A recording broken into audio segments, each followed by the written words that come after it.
Pay attention to her other children. More from Sophie Solaria. The mother of 4 was visiting Middleton Pool in Newport Pagnell last Friday when she asked a lifeguard if she could breastfeed her 5-month-old daughter Olive. She was shocked when he said no.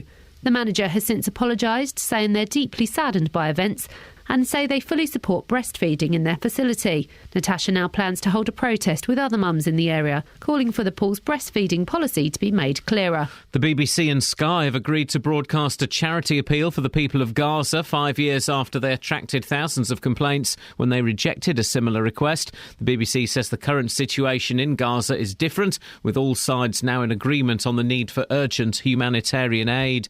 Small businesses in Flitwick say the lack of parking around Station Square is affecting their business. Shop owners say they need more free spaces and an extension on the 30-minute parking limit. The government will announce today that trains on London's new Crossrail line could continue to stations in Hertfordshire. The new line is currently being built under the capital. More from Lee Agnew. The Transport Secretary, Patrick McLaughlin, says he wants to know if it's feasible to have Crossrail trains running to Hertfordshire when the line becomes fully operational in 2019. It would mean trains from the city and Canary Wharf stopping at Tring, Hemel Hempstead, Berkhamsted and Watford, without passengers having to change at Euston. The government says it would provide reliability while the HS2 line is built and could reduce journey times to London by 15 minutes. The average adult in Britain now spends more time on digital devices than sleeping. Ofcom found that 6-year-olds have the same understanding of mobile phones and tablets as 45-year-olds, while 14 and 15-year-olds are the most confident users. In sport, England's cricketers start the 4th test against India today at Old Trafford with the series level at 1-1, and Watford are set for a £2 million windfall after former striker Britta Sombolonga left League One Peterborough to join Championship club Nottingham Forest for around £5.5 million. The weather, dry, warm and sunny, maximum temperature 24 degrees Celsius, and you can get the latest news and sport online at bbc.co.uk/3 counties. BBC Three Counties Radio's big tour of beds, hearts and bucks. I would say it's a very vibrant place. There's lots of facilities here. And all this week we're featuring Ampthill and Flitwick. It's one of the nicest places to live. For me, it's the best place to live in Bedfordshire. It's all about where you live. I'll think of a choice. I don't think I'd ever think about going anywhere else. The big tour of beds, hearts and bucks. BBC Three Counties Radio. That man is implying he doesn't have a choice. If you hear a whisper, give us a shout. Yee-haw, wah-ho, do it. Gosh. Morning! I'm deaf in one ear. I don't know what's going on there. Don't panic, Mr. Mannering. Don't panic! This is Iain Lee, BBC Three Counties Radio. Man alive, we've got a busy show for you today. Where I started to sound a little bit like Savile. That's what happens when you spend hours on end reading a book about Savile. Oh. Anyway.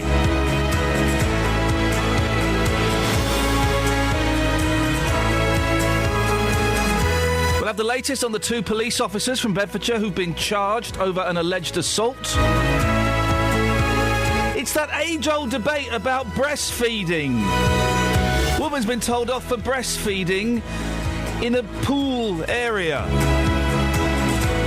Are you one of those fuddy-duddies that still gets upset when women get their breasts out to breastfeed? They don't even really get their breasts out, do they? It's all covered, it's all discreet. I can never understand why people would be offended by that. And in some of the papers, Boris Johnson, who's going to be standing as an MP, has been linked to some seats in Beds, Herts or indeed the Bucks. It won't happen, he'll stay in London, that's obvious. But why are we so obsessed with Boris Johnson, the Mayor of London? You know he's not really a buffoon, don't you? Don't you? Are you thumbs up or thumbs down for Boris? If you want to get in touch with the show, I suggest you do 08459 455 555. Across Beds, Herts and Bucks. This is BBC Three Counties Radio. Kiss it, monkeys.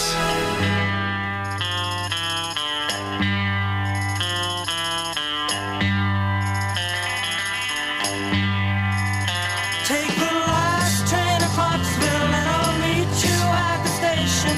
You can be here by 4:30 'cause I've made your reservation. station, don't be slow. Oh, no, no, no. Oh, no, no, no. 'Cause I'm leaving in the morning, and I must see you again. We'll have one more night together, till the morning brings my train and I must go. Oh, no, no, no. Oh, no, no, no. And I don't know if I'm ever coming home. Take the last train to Clarksville, I'll be waiting at the station. We'll have time for coffee, flavored kisses, and a bit of conversation. Oh, no, no, no. Oh, no, no, no.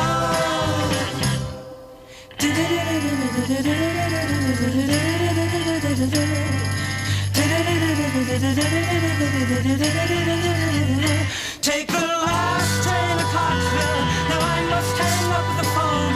I can't hear you in this noisy railroad station. All alone I'm feeling low. Oh, no, no, no. Oh, no, no, no. And I don't know if I'm ever coming home.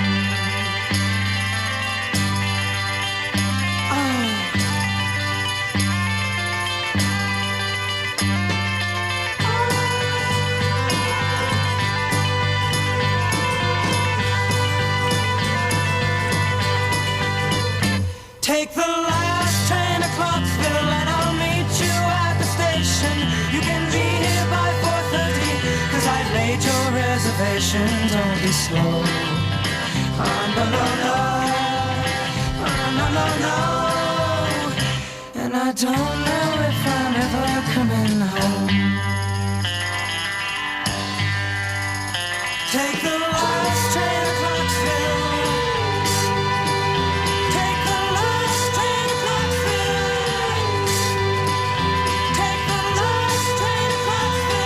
Oh, yes, yes. Morning, Iain Lee, BBC Three Counties Radio.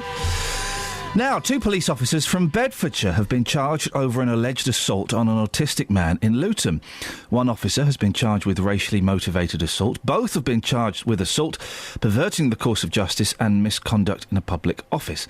Well, Paul Scoins has got more on this. Paul, what exactly do we know? Well, there we go, sorry. This is in relation to an alleged assault on Farouk Ali, who's an autistic man, and this happened in Luton in February 2012. Now, Christopher Thomas, who's 33, from Welwyn Garden City, an officer of Bedfordshire Police, has been summoned in relation to these charges of racially aggravated assault, perverting course of justice and misconduct in a public office.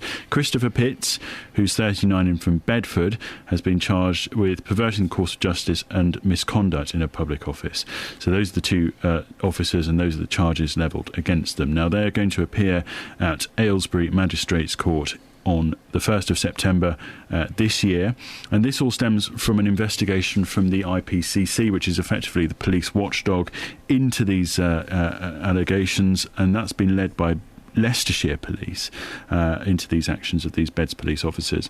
And we can't say too much more, but what we can say is that John Locke, who's the senior Crown prosecutor from the CPS in this area, and he says that he's carefully reviewed all the evidence provided to him by Leicestershire Police and was satisfied with the in accordance with the code of sort of conduct for Crown prosecutors, that there was enough evidence and that it was in the public interest to pursue this and charge these 2 officers with these offences. They're being, I'm assuming here, they're being investigated by Leicestershire Police, so it's an outside police force that's looking into it, because I was slightly confused when I heard that in the bulletin. Yeah, that's right. Okay. Now, it's pretty standard procedure for another force to lead the investigation. If it's into a force such as Bedfordshire, you would get another force to do the investigation. It's one of a number of serious investigations into Bedfordshire Police, isn't it? Yeah, the IPCC are actually looking into a number of areas. That's the Independent Police Complaints Commission, by the way, and let's go through some of them. The case of Leon Briggs, there are 5 police officers and 2 detention officers. They're still under investigation in connection to the death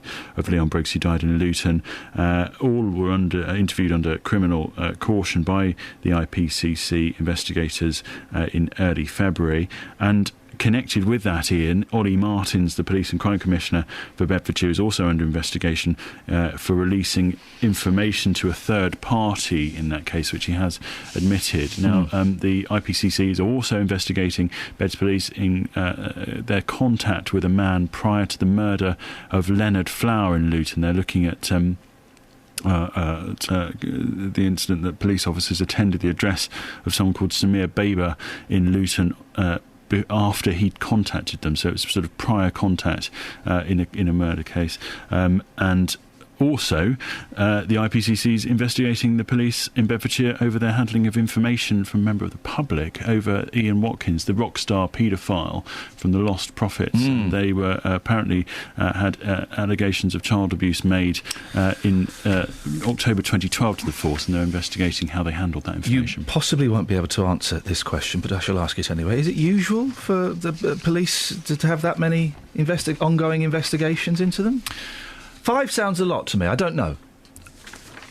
I wouldn't know whether or not it feels like a high number, doesn't it? I mean, the IPCC investigations are often launched whenever there's any concern about a particular case. There's almost a statutory sort of system that an IPCC investigation is launched in certain situations. I think where police chases and the death of a police car chase and so on. I think there's always an investigation in that. I mean, of course, we don't know how these are going to turn out. They may indeed be sort of turned around and found that the IPCC have nothing to find. However, this is slightly separate because, of course, 2 officers have been charged with these cases. And just to go over those again, we've got one officer who's been charged with assault and racially aggravated assault, perverting the course of justice and misconduct in a public office. You've got that other officer who's been charged with perverting the course of justice and misconduct in a public office too. Paul, thank you very much.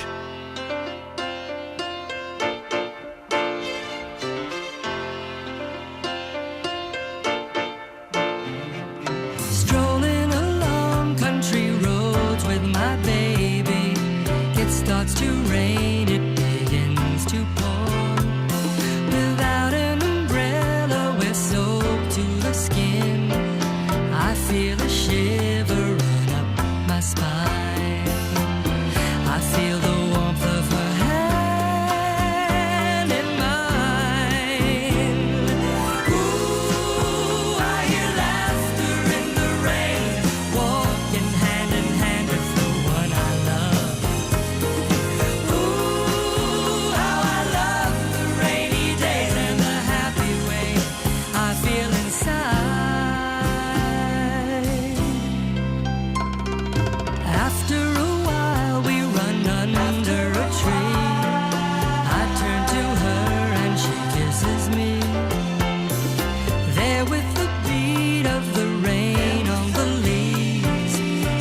She breathes and I close my eyes, sharing our love under stormy skies. Ooh, I hear laughter in the rain, walking hand in hand with the one I love. Ooh, how I love the rainy days and the happy way I feel inside.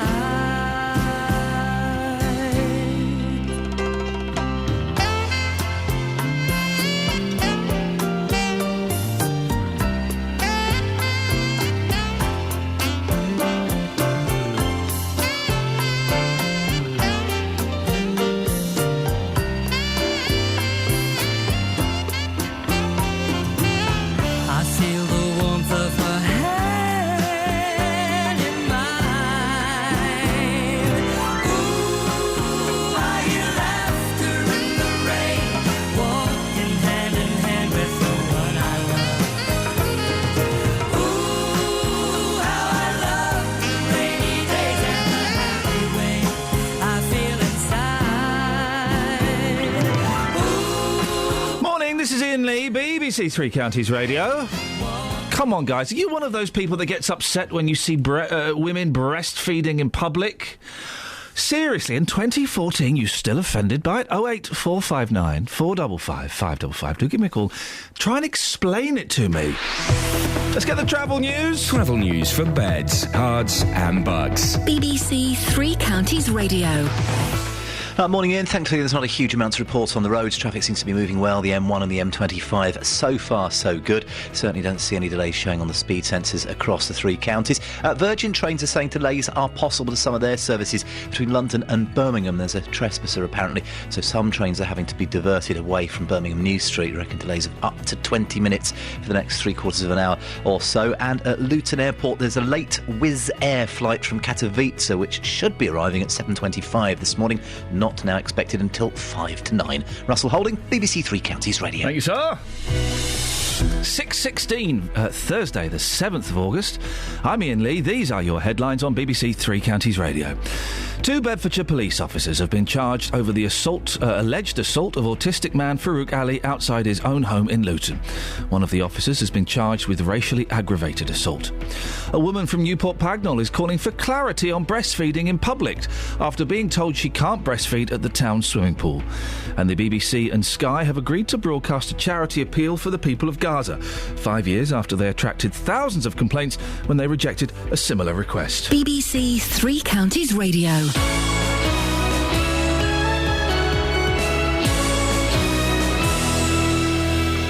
Nick Coffer on BBC Three Counties Radio. If you know the difference between your silly point, your gully and your slip... Caught behind second ball, reaching for a ball he really should be playing at. And tomorrow afternoon is going to be right up your street. Where's the jam? Nick Coffer. I'm going to be live from Amptill Cricket Club as they take on the Lashings World 11. Where's the jam? You'll hear from cricketing legends such as Philip De Freitas, Corey Collymore, Where's the jam? Schofield, Saqlain Mushtaq, Evan Malcolm. Plus, as part of our big tour of Beds, Hearts and Bucks, I'll be finding out about some locally made jam and delving into the history of Flitwick and Amptill. Nick Coffer. Live from Amptill Cricket Club tomorrow from midday here on BBC Three Counties Radio. Kick out the jams, mums! If you hear a whisper, give us a shout.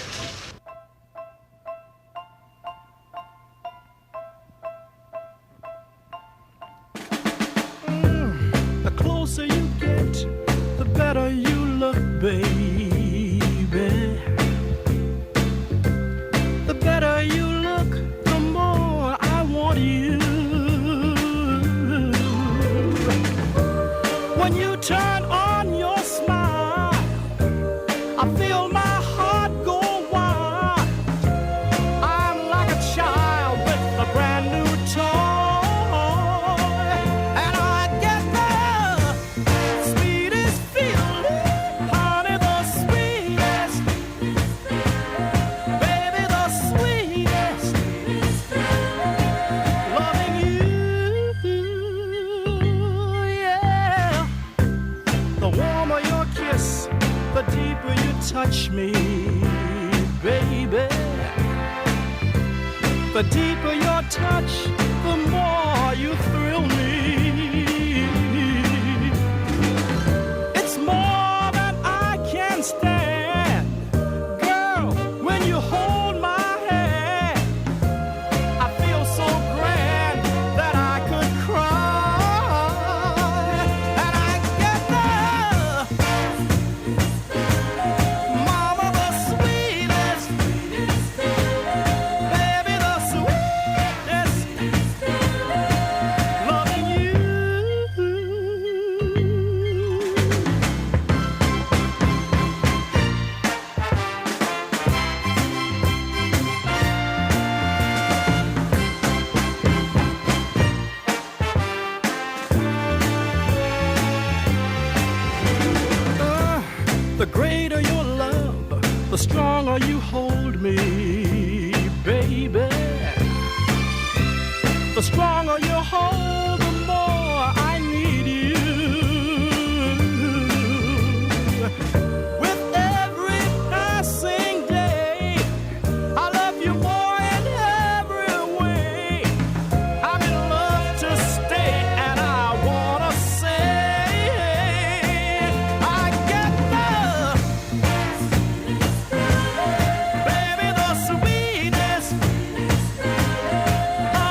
morning. This is Iain Lee, BBC Three Counties Radio. Coming up a little bit later on, and you can call us on this now, actually.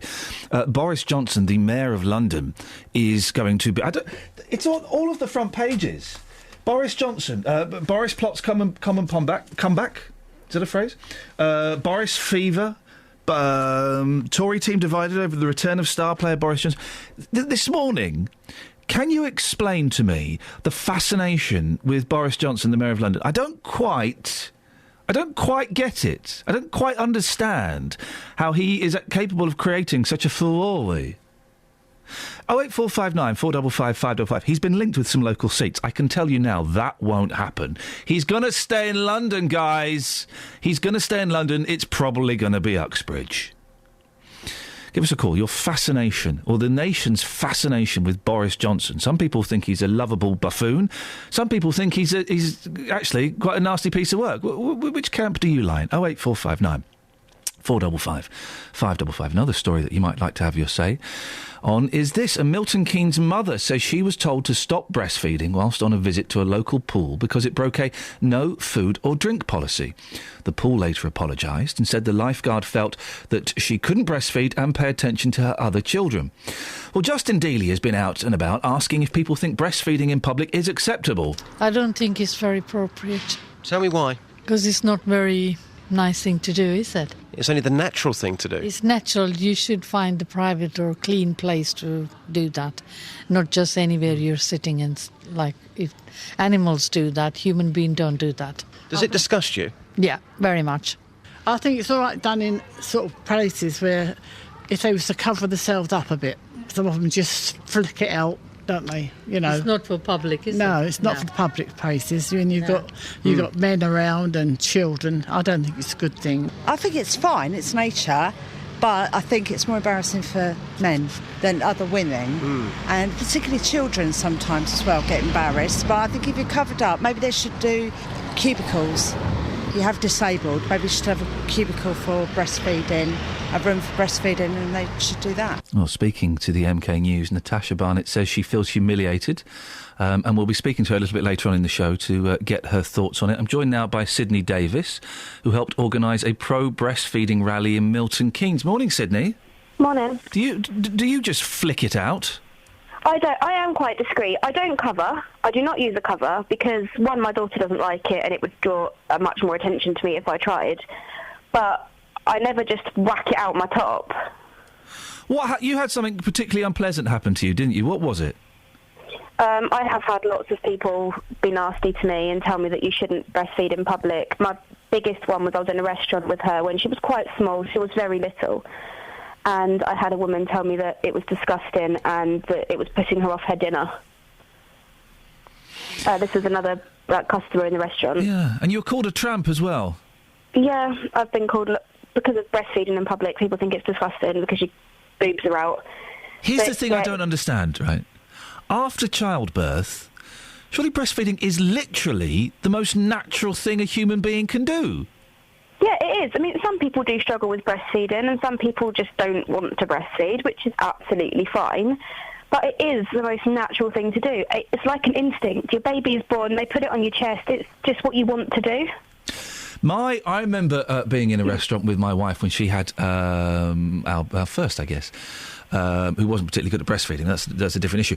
And she was very self-conscious about it, and there weren't many people in the restaurant, but she made a point of going out to somewhere private. It may even been to the car to breastfeed. And a lovely, very posh, elderly couple next to us leant over and said, "Oh, if she was going out because of us, there was no need for her to do that. We're quite happy with that kind of thing." Yeah, it would be so nice if more people were like that.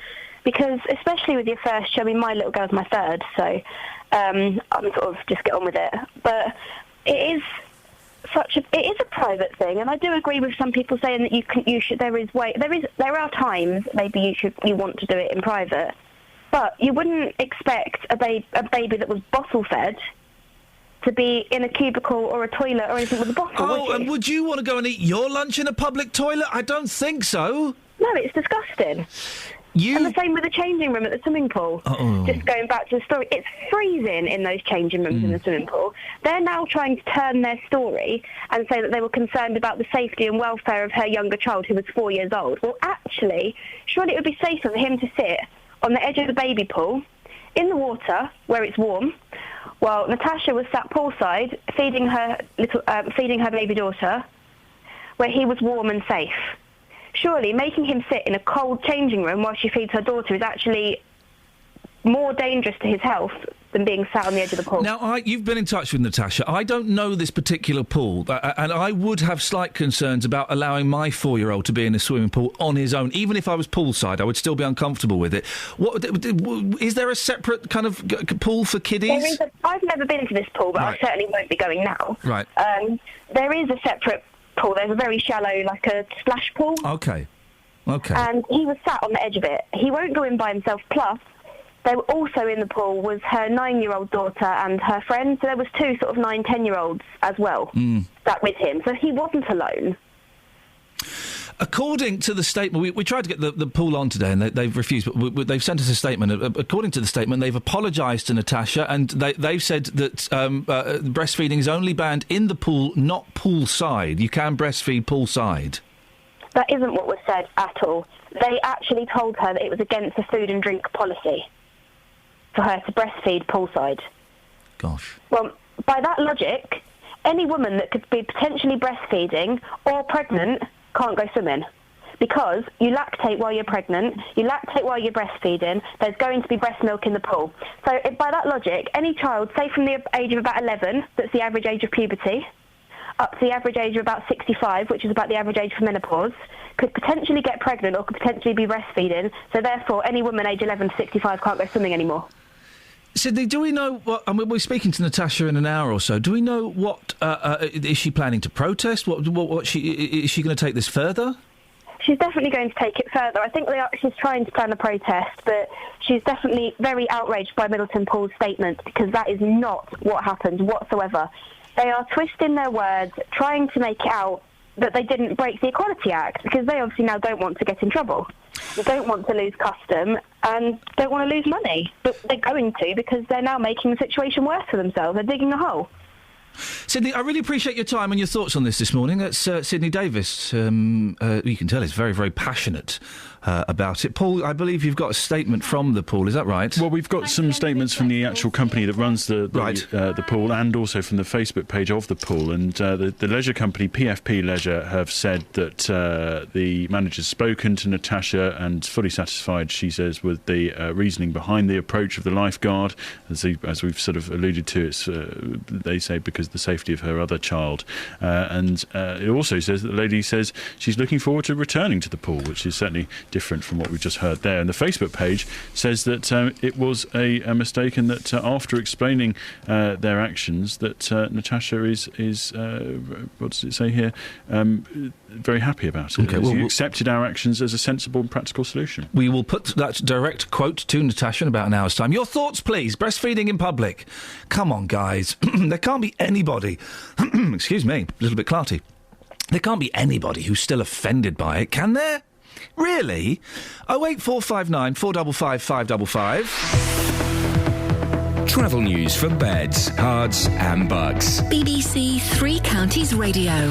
Well, so far so good on the M25 and the M1 looking pretty good until you get up towards Northampton. It is down to a single lane northbound junctions 15A to 16, so from the A43 to the A45. It's because of road work, so that causing some queues towards and past where they're doing that work. The speed sensor's not picking up too many delays across the three counties. There are some delays on the A4146, that bit of Stoke Road sort of goes up from the Drayton Road junction up towards the A5. So there's a section of that that's looking rather busy at the moment. Also a section of the A418 going down sort of just before you get into Aylesbury, really. Just looking very slow by the Hulcott turn. Otherwise, nothing else on the roads to report. Virgin trains say that some trains are having to be diverted away from Birmingham because of a trespasser, so up to 20-minute delays to their services coming through the three counties out of London. And at Luton Airport, there's a Wizz Air flight from Katowice due at 7:25 this morning, not now expected to touch down until 5 to 9. Russell Holding, BBC Three Counties Radio. Across beds, hearts and bugs. This is BBC Three Counties Radio.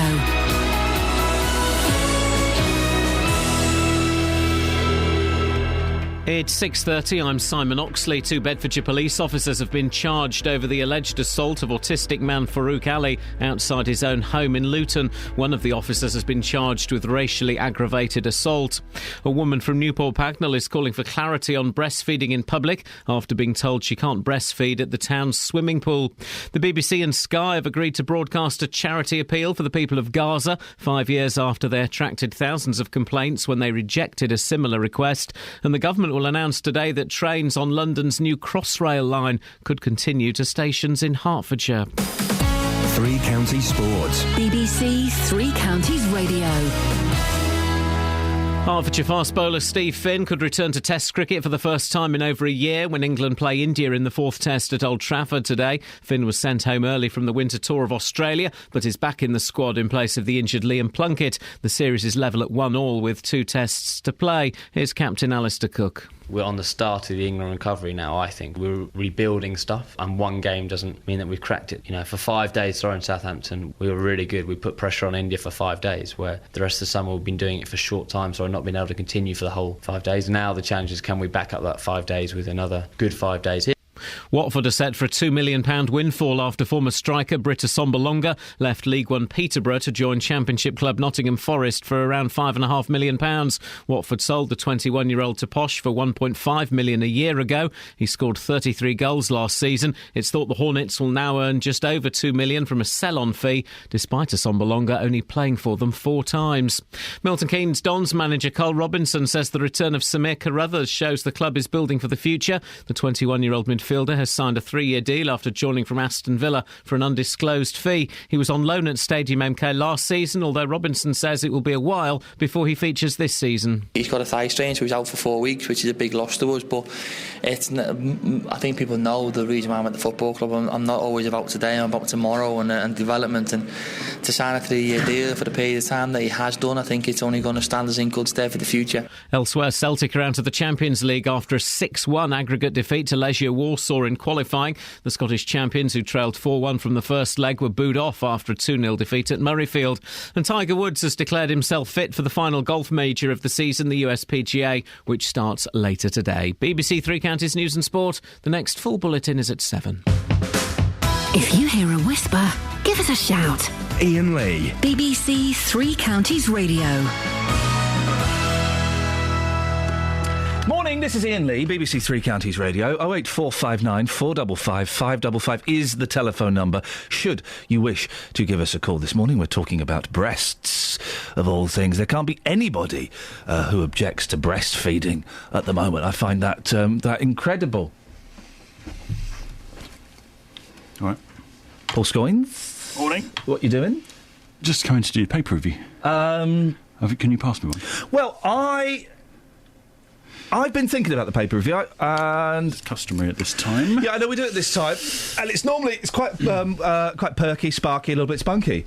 Highlights of the show, I find. Yeah, certainly with in the past. I just think it's not been working the last couple of weeks, amongst other things. So let's focus on that for the moment. What? I don't want you doing the paper review anyway. I don't think it's working with you, mate, if I'm honest. What? Alice, do you want to come and do the paper review, me? I can do the paper review. In you come. Good girl. There we go. So cold. Well, no, not cold. I just want the best for the show, mate, and I don't think you're giving it. Could you go back and work the phones and also get a song up for me, please? Well, yeah, okay. Good lad. Hey, Alice. I've not have done this off air. I meant to, yeah. If you just sit where Paul is sat, those headphones don't work. Take Paul's headphones. Give you the papers. I know you've not had a chance to look through them, but you... wow. You have a little looky. Thanks, Paul, thanks.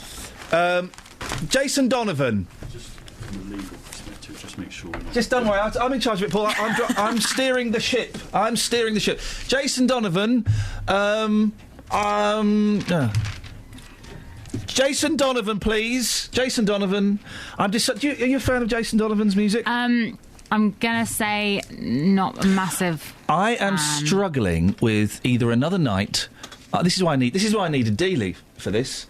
Another Night, RSVP, or I'm Doing Fine.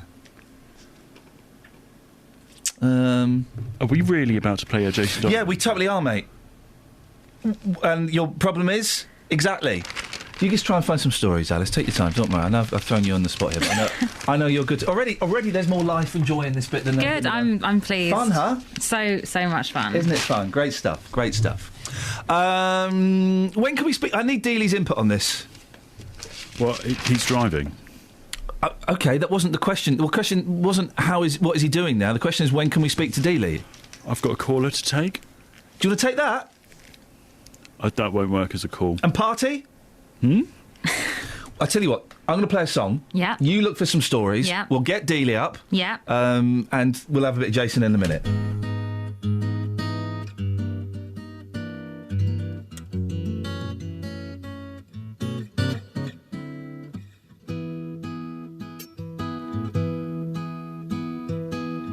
I didn't know what day it was when you walked into the room. I said hello unnoticed. You said goodbye too soon. Breezing through the clientele, spinning yarns that were so lyrical. I really must confess right here, the attraction was purely physical.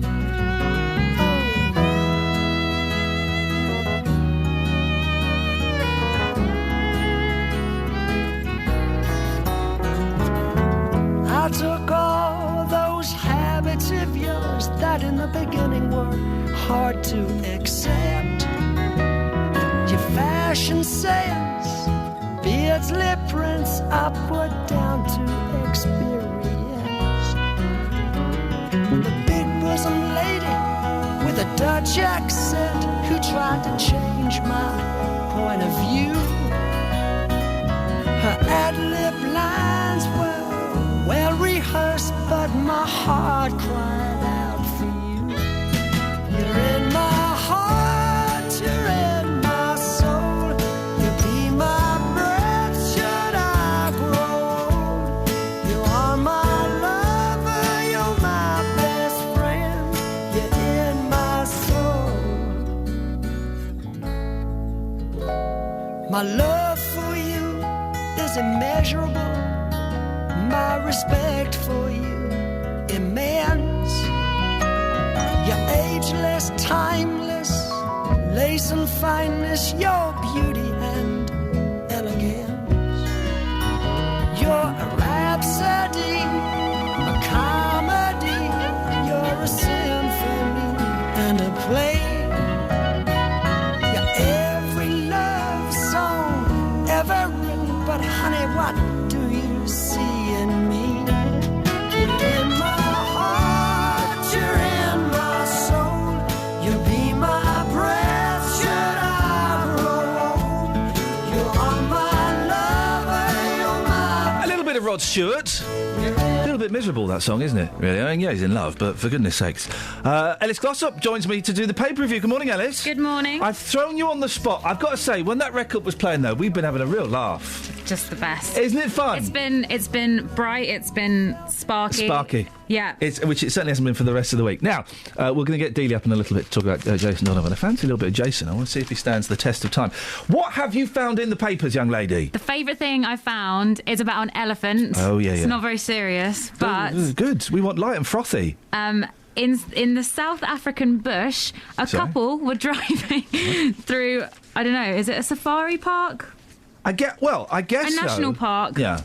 And an elephant came along. Brilliant. And he sort of tapped on the back of their car by the looks of things in this photo. Yeah. And then started using it as a scratching post. Oh, no. And there's a lovely picture of the elephant just on top of the car. He sat on top of the car. Look at that. Yeah.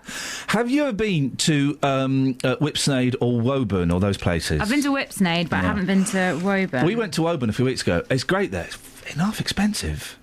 Oh, really? It was like about £100 for us to get in. Man. I know, crazy. Anyway, we went there and the boys were loving it because monkeys jumping. We had a monkey sat on our wing mirror. But they do, and it's great. But they do rip cars apart. They didn't rip ours apart, but they were pulling at the lining of a car in front of us and ripping the lining out.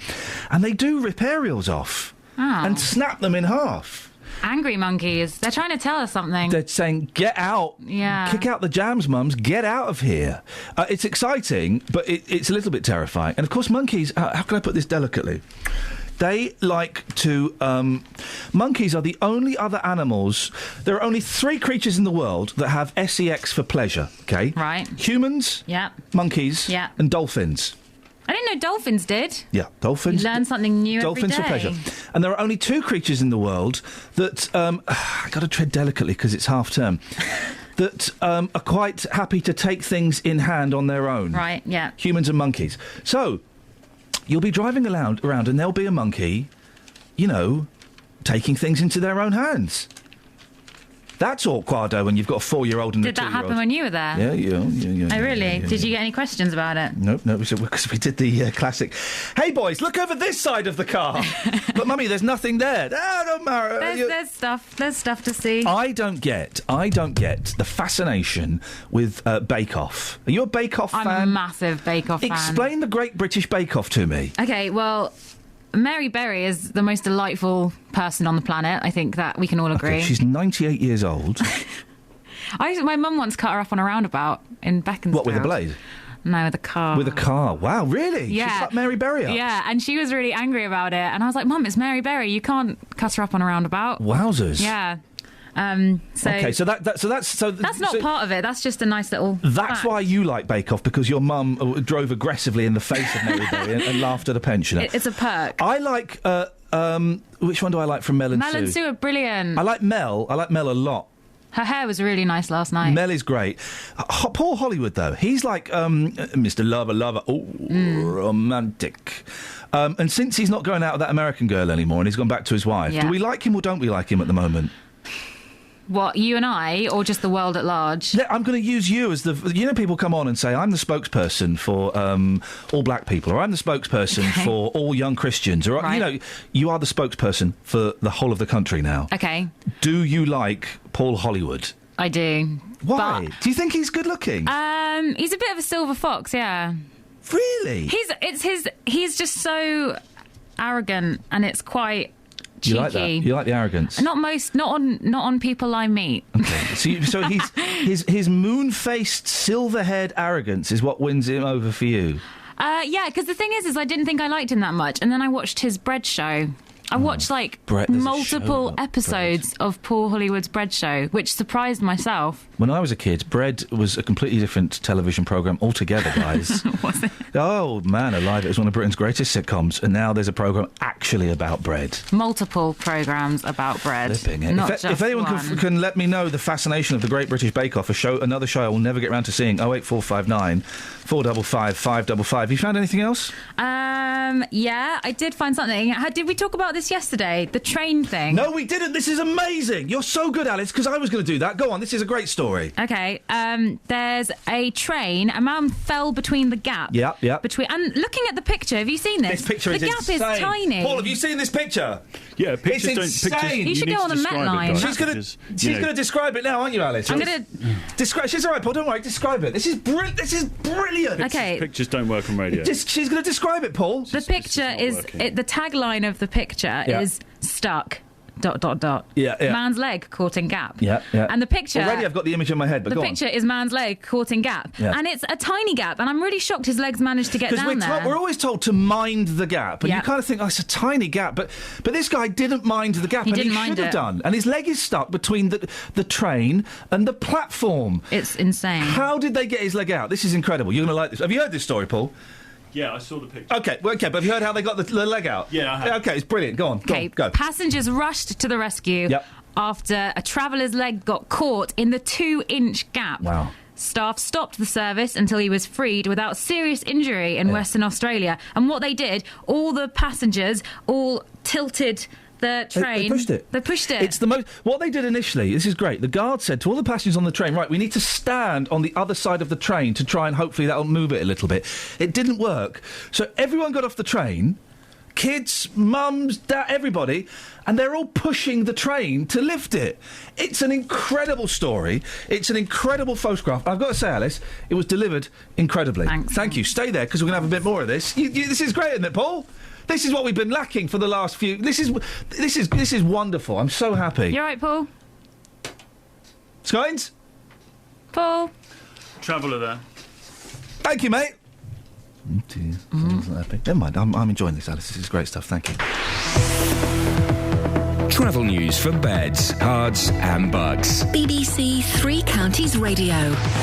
It's a great story. It is a great story. M1 doing OK through the county here. Still a bit busy northbound, a bit further up towards junction 16 on the outskirts of Northampton, where it looks like the overnight roadworks overran. Starting to ease now that they've packed that up out of the way for another night. M25 busying up a little bit anti-clockwise at junction 20. Turn for the A41 at Kings Langley. Looking at the speed sensors, not a huge amount else going on, although there is a short queue on the A421 halfway up from Brogborough towards Marston Mortain, and on the northbound A6 as you head away from Luton. There's a queue going from Bushmead to the Birdsfoot Lane junction.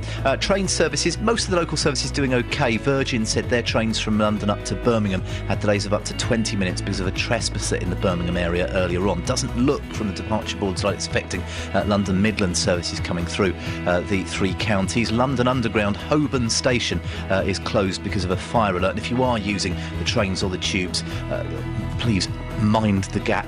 Russell Holding, BBC Three Counties Radio. Thank you very much.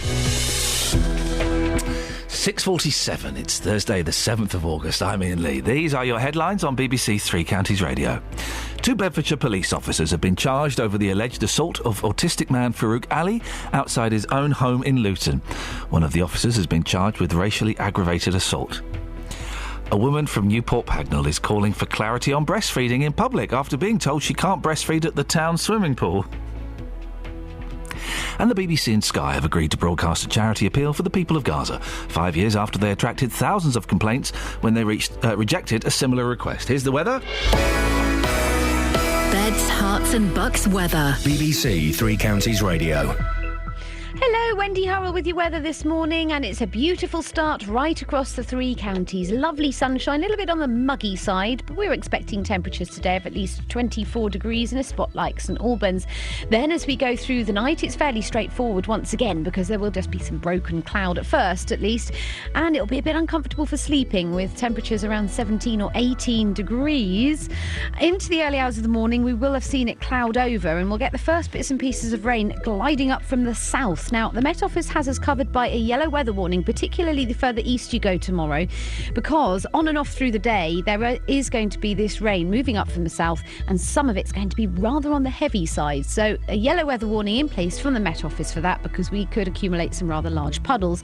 And when it's not raining, it's going to be pretty cloudy and fresher too. Top temperature in Luton tomorrow, for example, around 20 or 21 degrees.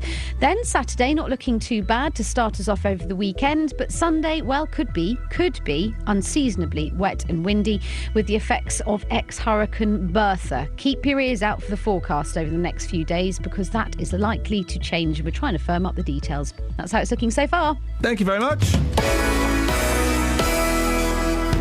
Every weekday morning from 9, Jonathan Vernon Smith. Lots to discuss. Do you agree with her? Do you think she speaks a lot of sense? With the biggest questions. Should Muslim women be allowed to wear the veil in court? And is it fair to only give people this kind of benefit for 3 months? And the biggest opinions. I'd like to hear from you. I feel strongly because children should be taught in a structured way. You know, there's nothing better in life than real life experience. Don't be patronising. Excuse me, I'm talking, sorry. There's 2 words here, common sense. One of my pet hates, I feel really strongly about it. We're talking about that. I agree with you. The JVS Show, weekdays from 9 on BBC Three Counties Radio. OK, this is Iain Lee, BBC Three Counties Radio, doing the paper review with Paul Scoins. Not Paul, sorry. Oh, force of habit. We're both wearing glasses, I get it. Oh, man, sorry, That's Alice. okay. That's with Paul Scoins. We know that's a dead duck. Speaking of dead ducks, right? I saw a dead duck the other day in the river. Don't be happy about that. No, I've never. Have you ever seen a dead duck in the river before? No. No, of course you've not. Isn't that weird? And I was in Windsor. I was walking along the Thames, and there are all these ducks, and right by the side, on its side, there's a dead duck floating around. And I thought, I have never seen a dead duck, or a dead swan, or a dead goose, or dead any of the other birds that are there. And it was just there floating. Maybe it's like a cat, you know, they go somewhere. Yeah. They go away. Where do they go? Into a Duck House. Duck House, Duck Island. There's all these islands that it's weird. If you go to rivers, you all right, Paul? You ever seen a dead duck? If you go to, I know I shouldn't. It's cruel. I'm looking at one. You can log that if you want, Ellis, as a complaint. Yeah, I'm building up some abuse complaints along by with the way, the sign that you made, because it's only my 4th week, and I just. Just, have you ever seen a dead duck? Yes, unfortunately I have, boss. It's not a pleasant sight, is it? Really? Let's be honest about it. I went to the duck pond yesterday in my village, actually. Were there any dead ducks there? No, there were baby ducks. Where do the dead ducks go? Where do they go? Justin, you sound traumatised by it. It's not like you were in Vietnam or anything. You see, where I live in Hemel Hempstead, we have something called the Water Gardens. Oh, yeah. Which apparently is going to have millions of pounds spent on it as well. Yeah. Not because of dead ducks, but lots of lovely ducks live there. And occasionally, when I'm walking to the gym, I see dead ducks, and it's not very pleasant. It upsets me. It wouldn't make such a good film, would it? I see dead ducks. No, it really wouldn't, boss. No. Now listen, Justin, when you came in this morning, I noticed you'd had what my little boy calls, because of you, a nut cut. Yeah, a little haircut. Yeah, a little nut cut. Absolutely. Yeah. Just tell the listener what you asked for when you went in to your barber's. Well, she came to me and... what? Sorry? Is this the late 1980s? Someone came to you to give you a nut cut? Yeah, they came to my house. They parked up outside. They came in with a drink. They gave me lots of comms, and we sat down. And I said, this is what I want. I want Billy Fury / Jason Donovan mixed with 1980s Madge. And she went, who's Madge? I said, Madonna. So I want a Billy Fury / Jason Donovan mixed with 1980s short Madge. Get the scissors out. Get on with it. It is one of the best nut cuts you've ever had. Thank you, boss. I appreciate the comms. She has done a cracking job. Well, it got me thinking. I used to be a big Jason Donovan fan, right? And I remember having an argument in the 6th form common room with Malcolm Richmond, saying, "Listen, Jason's the one with the talent. You mark my words. In 20 years' time, Jason will still be releasing records. Kylie Minogue will be nowhere." I backed the wrong horse there, and I was thinking maybe playing a Jason Donovan song to see if it stands the test of time. Oh no, it does. There's not even a debate to be had here. His music does. Well, Justin, I'm going to suggest a couple of titles in a second, but Ian's in Northampton. Morning, Ian. Morning, Ian. How are you? I'm fine, thank you. Are you a Jason Donovan fan? I'm not. I wouldn't say I'm a fan of his, but I can remember a song called "Nothing Can Divide Us," which was really absolute pap. But it might be worth playing that one. But an even better one, who's not Jason Donovan, is the bloke that used to play Henry with all the curly hair. Craig McLaughlin, check 1 2, and the underpants. That's it. Yeah. Hey Mona. Hey Mona. Ooh, Mona. Hey Mona. Ooh, Mona. What are you laughing for, Alice? That's what pop music was like back in my day. Forget your Coldplay and your Justin Biebers. We had Craig McLaughlin in the underpants. Ian, thank you. We're not going to play that. We've heard enough of it. That was pretty much it. That was a big hit. I'll tell you what was? Do you remember, Justin? Do you remember Stefan Dennis's song? Yeah. No, he's still in Neighbours. I couldn't believe it. My mum was watching it the other week. I popped round for a cup of tea. He's still in Neighbours. Can you believe that? He still looks exactly the same. He's got false legs. I think his legs were chopped off. His song was a proto-gay anthem called "Don't It Make You Feel Good." Right. Yes, these are the Donovan songs. You're right, Scoins. Got to say, guys, some really first-class bands this morning, team. Really relaxed, fun, great bands. These are the songs I'm thinking. Nothing Can Divide Us, I don't think was that good, right? No. These are the songs I'm thinking. Not the biggest of hits. Or this one was number 2. When You Come Back to Me. Yeah. Another Night. Yep. I'm Doing Fine. No. You did like that one? No, it's okay, but you're kind of building up to the big hit I'm hoping you're going to mention. I'm not saying Any Dream Will Do, no. No. Oh, not that one. That's the great thing about Jason. He always used to mix it up. If you fancied a bit of romantic Jason, you could do it. If you fancied a bit of dance Jason, he had everything going. Too Many Broken Hearts. Great song, great video, a brilliant song from yesteryear, which is sadly forgotten. You want Too Many Broken Hearts? Absolutely. I'm gonna. See, I prefer Another Night. No, I prefer When You Come Back to Me. I'll tell you what we're gonna do. Listen to the vote. Listen to the vote. Well, we're not allowed to listen to votes. Thanks a lot for that, guys. Well, Alice Glossop. Oh, no. You have done so well on the paper review this morning. It's entirely up to you. Too Many Broken Hearts. These songs mean nothing to her, by the way, just. Well, they should do. Well, how old were you in 1989? -1. That hurts me as a person. Oh, wow! That hurts me as an old man. I'm going to wave my walking stick. Right. Too Many Broken Hearts or When You Come Back to Me. The choice is entirely yours. I know they mean nothing to you. They both sound depressing. What? Depressing? How can you call Jason Donovan on a mountaintop wearing jeans depressing? Scoins, can you give me a hand? Which one's less depressing? Scoins. Not taking part. Hey, in it. Scoins, come and be part of the bands, mate. Come and be part of the team. I'll just do what you want me to do. It's fine. This is what we want you to do. We're running out of time, guys. If we're going to squeeze Jason, you Right, I say the second one, not the Broken Hearts one. That sounds sad. Oh, When You Come Back to Me. Yeah, let's do that I'm one. sorry, Justin. I'm outraged. How can she say that Jason Donovan on a mountaintop wearing jeans, looking smooth, is depressing? That was an anthem. Justin, I'm sorry, mate, but at least we get to play some, Jason. Yeah, that's a fair enough point. Fair enough point. Absolutely. Oh, speak to you later, Just. Take care, boss. Ta-ta. Oh, I think you've made the right choice here. I'm enjoying it so far. Good, huh? Oh, let's just enjoy this bad boy, shall we?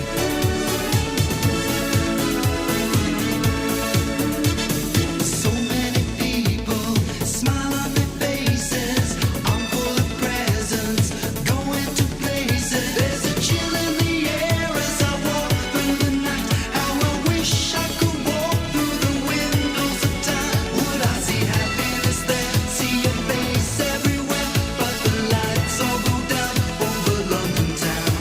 There's a glow in my heart, even though we're apart. 'Cause I know, yes I know, it's just a matter of time. I'm missing your love until you come back to me. I'm counting the hours until you return. There's a flame in my heart, and when you come back to me, oh, how the fire will burn. I sit by the fire and try to remember. It won't be long till we're back together. But we're oceans apart, and nothing that I can do will speed the passing of time or bring me closer to you. And I keep thinking of you, and it keeps pulling me through, like the songs that you sing when you're lonely. But there's a glow in my heart, even though we're apart. 'Cause I know, yes I know, it's just a matter of time. I'm missing your love until you come back to me. I'm counting the hours until you return. There's a flame in my heart, and when you come back to me, oh, how the fire will burn.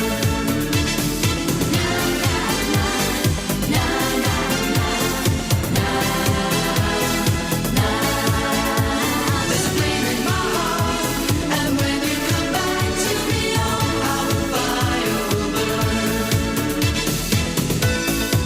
Oh, wonderful. I think we'll have a bit more of Jason tomorrow. Maybe we'll play the song that Dealey wanted. This is Iain Lee, BBC Three Counties Radio. Let's get the travel.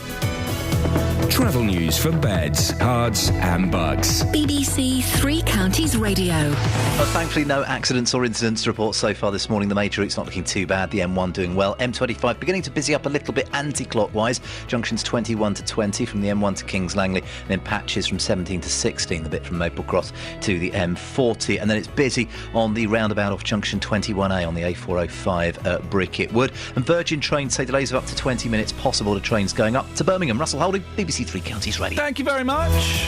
That was fun. Coming up in the next hour, breastfeeding in public. Some people are still outraged by it. Are you one of them? Speak to you after the news with Simon Oxley. Local and vocal across beds, hearts and bucks. This is BBC Three Counties Radio.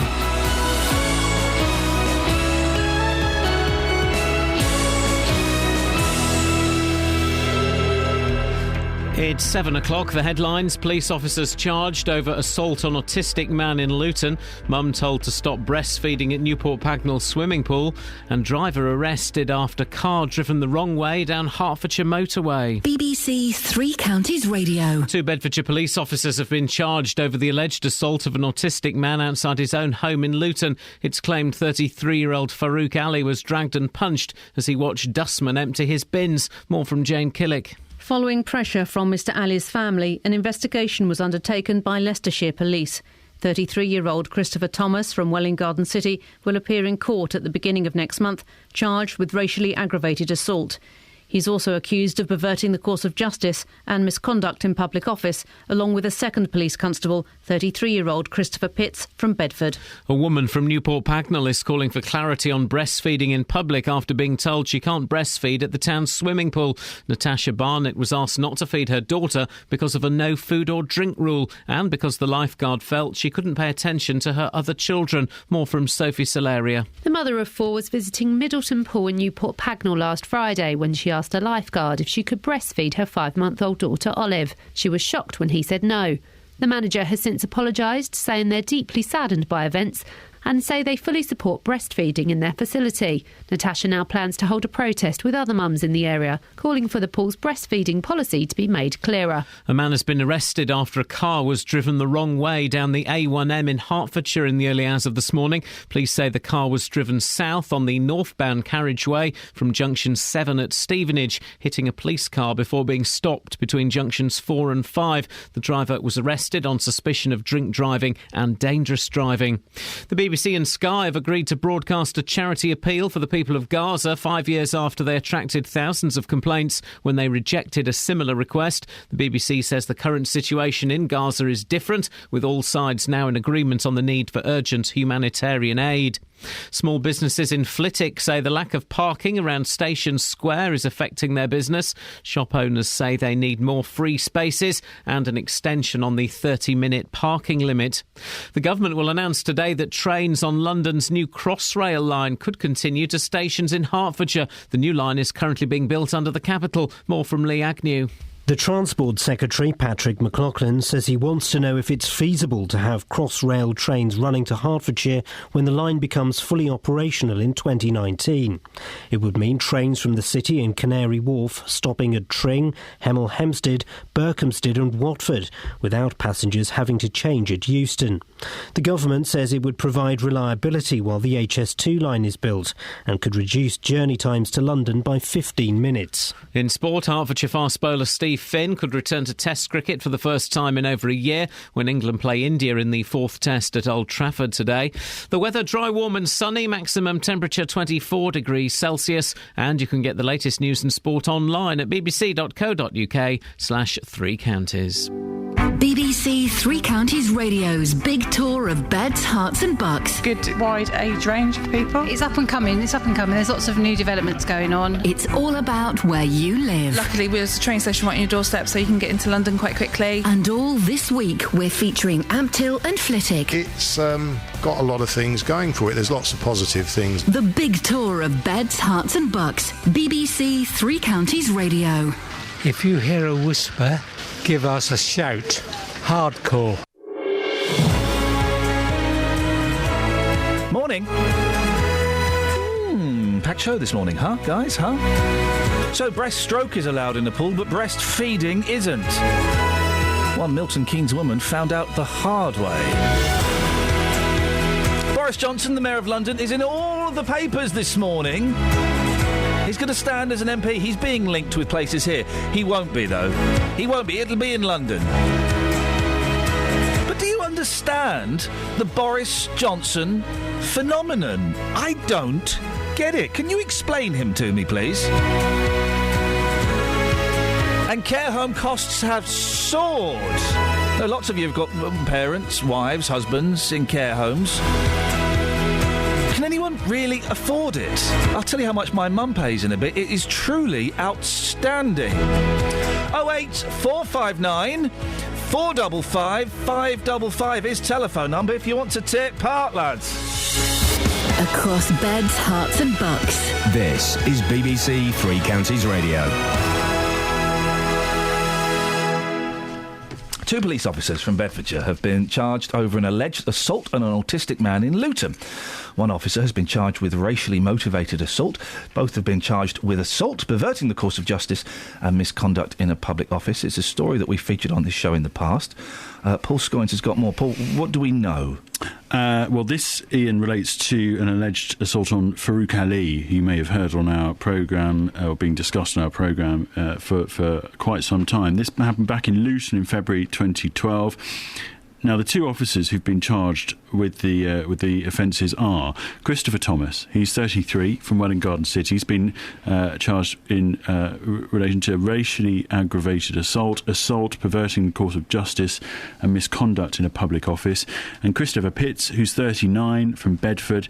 Now, he's been charged with perverting the course of justice and misconduct in a public office. So those are the two charges that he's received, and those are the charges that they both have received. Now, they're going to appear at Aylesbury Magistrates Court on the 1st of September this year, and this is all after an investigation by Leicestershire Police into the conduct of these two Beds police officers. Under the Independent Police Complaints Commission. It's quite normal for another force to start investigating another force. We don't know very much more. We can't say very much more. But John Locke, who is the senior sort of prosecutor for the CPS, the Crown Prosecution Service, has said that he's reviewed all the evidence and is satisfied that there's sufficient evidence that it was in the public interest to charge these two officers with these offences. There are several serious investigations in the Bedfordshire Police. Just quickly, Paul, go through what they are, please. Well, these are all, yes, absolutely, under the IPCC. We've got several investigations into the death of Leon Briggs. We've got who died in Luton. There's 5 police officers, 2 detention officers who remain under investigation for that. They were interviewed under caution by investigators in February. We've also got the Police and Crime Commissioner for Bedfordshire under investigation into that case because he released information to a third party, so they're investigating for that as well. There's also an investigation into prior contact with a case of a murder of Leonard Flower in Luton, and they police had prior contact with somebody with that after he contacted them with information. That was on the 21st of October in 2013. So there's that investigation. There's another investigation into information which was purportedly passed to Beds Police about the paedophile rock star Iain Watkins in 2012, which the IPCC is investigating what exactly the force did with that information after it was passed to them. So a number of investigations, and you know, I understand that has actually, the number of investigations actually made morale at the force pretty low. Paul, thank you very much indeed for that. If you hear a whisper, give us a shout. Iain Lee. BBC Three Counties Radio. Small businesses near Station Square in Flitwick are losing vital business due to continued parking issues.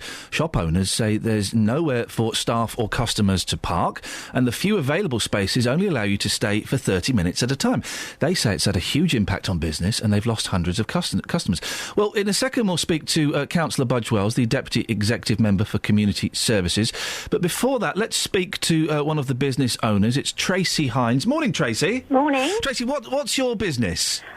I run Eric's Trading Place. We sell cards, we sell gifts, we sell quite a lot, basically. OK, you sell bits and pieces, I believe my mum would call it. What's the parking like around you? Well, obviously, I walk to work because I could not possibly park. And basically, there's only the 30 minutes by Barclays Bank where you can park, obviously, for 30 minutes. But now that the branch of Barclays is closed in Ampthill, we've got more and more people fighting for them places, and by the time they've done their banking, they haven't got time to walk over to us. So how is it affecting business? You're losing business. I've had people say to me, I've drove round and round, couldn't park, didn't bother. So, you know, and people that have actually bothered to walk over, pop into me, pop into the CAF or Flitwick Flowers, and they've ended up with a fine. And how long has the parking been like this, Tracy? It was quite bad when we lost the free car park. And then I think in the last few months since we've lost Barclays Bank in Ampthill, it's become extremely bad. Yeah. And can you see, you know, every month when you or every week when you tally up your take-ins, can you see the effect it's having? Are you losing money? Oh, yeah, we're losing money. we're losing money and you're losing customers. And, I just don't know how can it be sorted? Something needs to be done. There's a florist near you who can't talk to us this morning for personal reasons, but you know her well. It's affected her as well, hasn't it? Well, in Lorraine's case, she's a florist. She has to deliver flowers, and she's endlessly getting tickets because she has to park, she has to load her van, she has to deliver, but she has nowhere to park. She can only park where she's parking, and then when she gets home, there's a ticket for her, and then you've got to deal with that. Or their suppliers are now getting tickets. There's just, we have nowhere where we can load, unload, or get deliveries. Tracy, what would you like to see done? We just need... I know it's a hard issue because there's not space, but it'd be nice if there was a place where suppliers could stay for 10 minutes, or we could load up, the florist could load her van without worrying about getting a ticket, or if there was anywhere we could have up to an hour's parking so people can do their banking and pop along and come into us. Tracy, stay there. I may come back to you in a couple of minutes. I'm joined now by Councillor Budge Wells, Deputy Executive Member for Community Services at Central Beds Council. Always a very long title, Budge. You've heard Tracy's issues there. What's your reaction? Well, of course, we want to promote businesses, which is very good for Flitwick and for the people who visit. But in terms of parking, we also have a responsibility, to make sure that traffic can move freely through a town. And at the same time, of course, we are concerned to provide more parking. And that, in fact, is exactly what we're doing. Down by the station there, we have a site which we bought in 2012 as part of the possible future redevelopment of Flitwick. And we've got 300 spaces in use. Well, of the 300 spaces available, most of them are in use there, which is in addition to the 270 spaces that, of course, are provided by the station car park. Now, I appreciate what your speaker is talking about is short-term parking, but the fact of the matter is that Flitwick is a crowded area. Where we've got parking restrictions, it's been well thought out. It's not just been done, offhand. We've made sure that the traffic flows can continue in those areas, and we're still providing these 300 spaces down by the station. The 30-minute parking, it's not long enough, is it, for people to get out and get into the shops and, go to a few places? It really only gives you time to go into one, maybe two places, doesn't it?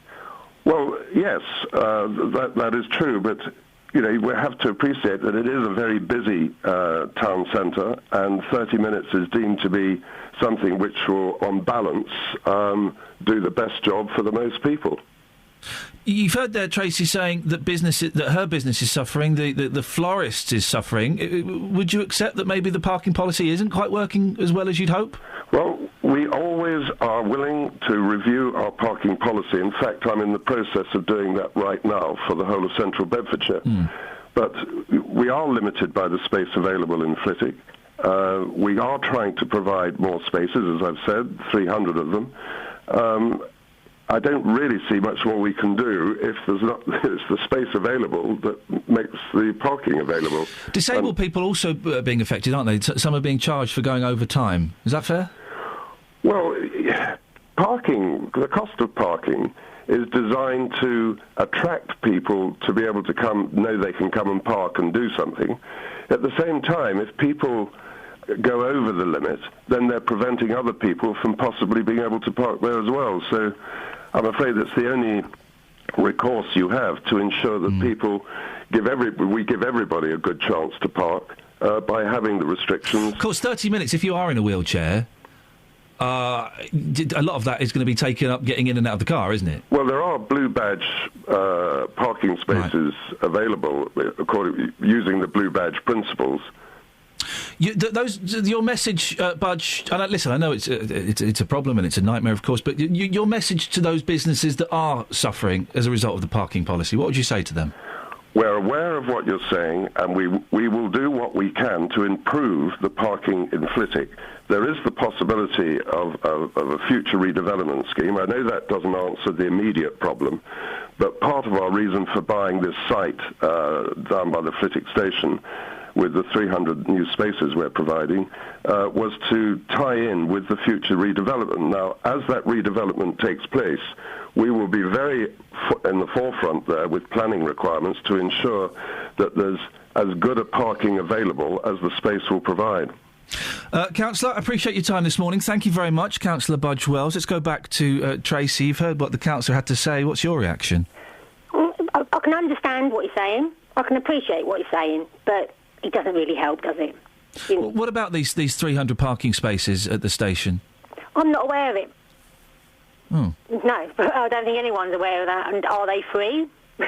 I would doubt that they're free. I would imagine if it's a station, no one's you'd going have to want to pay just to wander over to the high street, are they? No one wants to pay 50p in the little car park to wander. I guess free parking, though, is, you know, if it's near a train station, it's just going to get used up by people who are going off into Milton Keynes or into London. Oh, no. I mean, like, it was like you had an hour, like you said about people in wheelchairs. Yeah. They've got to get out of their cars. They've got to get in the bank. Don't forget the bank is busier now, so you're spending more time in the bank, and by the time you're done with your business in the bank or the post office, you haven't got time to look about or pop into me for a 50p card and then get a £30 fine next day, have you? Tracy, listen, thank you very much. Tracy Hines from Eric's Trading Place. If you know the area, if you're a shopkeeper or a shopper or a resident, 08459 455 555. BBC Three Counties Radio. Let's get the travel. Travel news for beds, cards and bugs. BBC Three Counties Radio. Well, traffic's still relatively light. School holidays, of course, so it's always that little bit lighter, and there are certainly no major problems that I'm aware of, Ian. No accidents or incidents. The M1 looking pretty good. M25 looks a little bit slow anti-clockwise. Junctions 21 to 20 from the M1 to Kings Langley and 17 to 16 from Maple Cross to the M40. There are delays on the roundabout off junction 21A at Bricket Wood as well on the A405, but no major problems really as far as I can see. The train's not bad today, though Virgin Trains have been dealing with a trespasser on the line in the Birmingham area, so they say that some trains being diverted or delayed by up to 20 minutes going up towards Birmingham. Doesn't look like it's affecting the London Midland services though. Russell Holding, BBC Three Counties Radio. Thank you very much.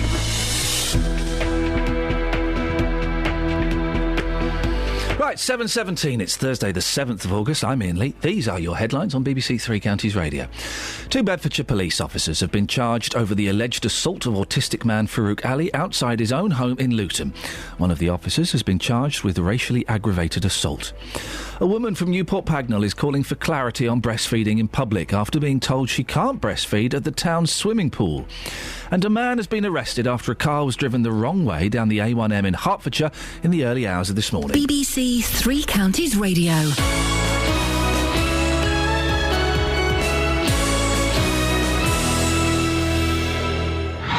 BBC Introducing.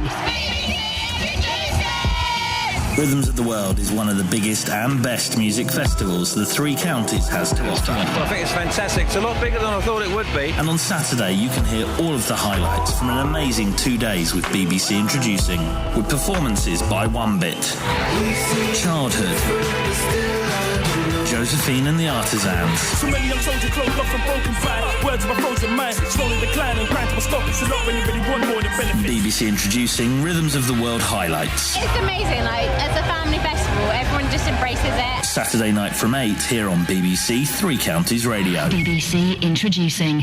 If you hear a whisper, give us a shout. You know the score, 08459 455 555. Phil's on the line. Morning, Phil. Good morning, Ian. I've got a bit of a serious topic this morning. Oh, blimey. About this guy out in Australia at Stirling Station in Western Australia. This is a brilliant story. Let me just do a little recap, Phil. Page 29 of The Sun. It's a fella, he didn't mind the gap at the train station. I've got no idea how he got his leg caught between the train and the platform. He couldn't get it out, so all of the passengers got off and they pushed the train. They pushed it. Yeah, amazing pictures. But the thing I wanted to say was, particularly down in South London, the gap between the platform and the train at certain stations is scary. Oh, some of those gaps are huge. They are. I mean, there's 2 that I mentioned. These are both in South London.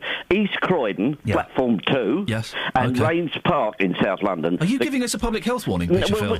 Actually, because I mean, as I'm getting a little bit older, you know. You're nearly 80, aren't you? No. I better say I'm 72, so there we are. You're nearly 80, Everybody knows. Yes. So, but I mean, it is, and you think to yourself, I mean, they've got a sign up at Rains Park said, walk right down the end of the platform because the gap's not so big down there. Here's the thing, right? I love about London and I hate about London, right? Yeah.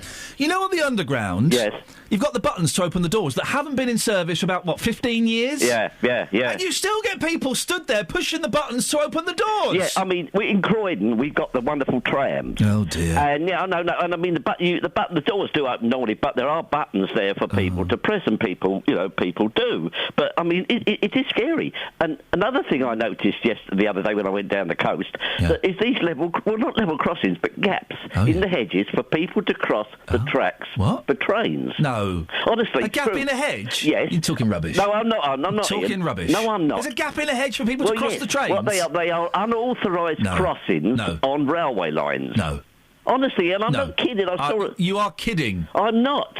I mean, I saw them going down there, and I thought to myself, surely, I mean, they're probably for people localers, who can't get across. Yeah. But, I mean, when you've got a high-speed train coming along... Not worth the risk. It isn't. It is ridiculous. That's why I've got a rather busy day today. Here we go. Look, Phil's about to plug another radio station. Is it all right, can I? Well, yeah, but no. Oh, well, I just want to invite the 3CR listeners, you see. Go on, then. If any 3CR listeners have got dogs... and they're coming down to London today... What? Come outside Broadcasting House at 3 o'clock this afternoon. You can't... you can't plug another radio station, even if it is BBC London, those suckers at BBC London. Is there a protest or something? Sorry, I was on the phone. Oh... Phil's doing something on BBC London with dogs, and he wants to steal our listeners. You can't have our listeners. Hang on, who's on at 3 o'clock here? Roberto? Oh, yeah, no, hang on, come back. I'm joking. Phil, for goodness sakes. Who does... I'm not even going to ask who does London now. Joe Good. 08459 455 555. Speaking of pushing buttons, we can do this as a phone-in. When have you... I'm going to leave it as vague as this. Pushing buttons, call me now, 08459 455 555. Interpret it how you want. I was in the hotel last night. I was in the lift. I was on the third floor. I was going down to the ground floor. The ground floor, G0, is always the floor to get out of the hotel. Yeah. Couple got in. They were Polish. Not relevant, but maybe it was relevant. She was quite tarty. He was quite big and butch. They got in. That's not relevant. Well, I think it is. Oh, hello, we're going to push. Are we doing the accents as well? No, it wasn't. OK, so this is the fella. Is it 0 or is it 1? Oh, it doesn't matter. He pushes both. I'm thinking, I think it does matter, mate. Because it's obviously it's 0, you plum. We're not in America where 1 is the ground floor. Is that what they do in America? Have you ever been to America? No. Really? What? That's...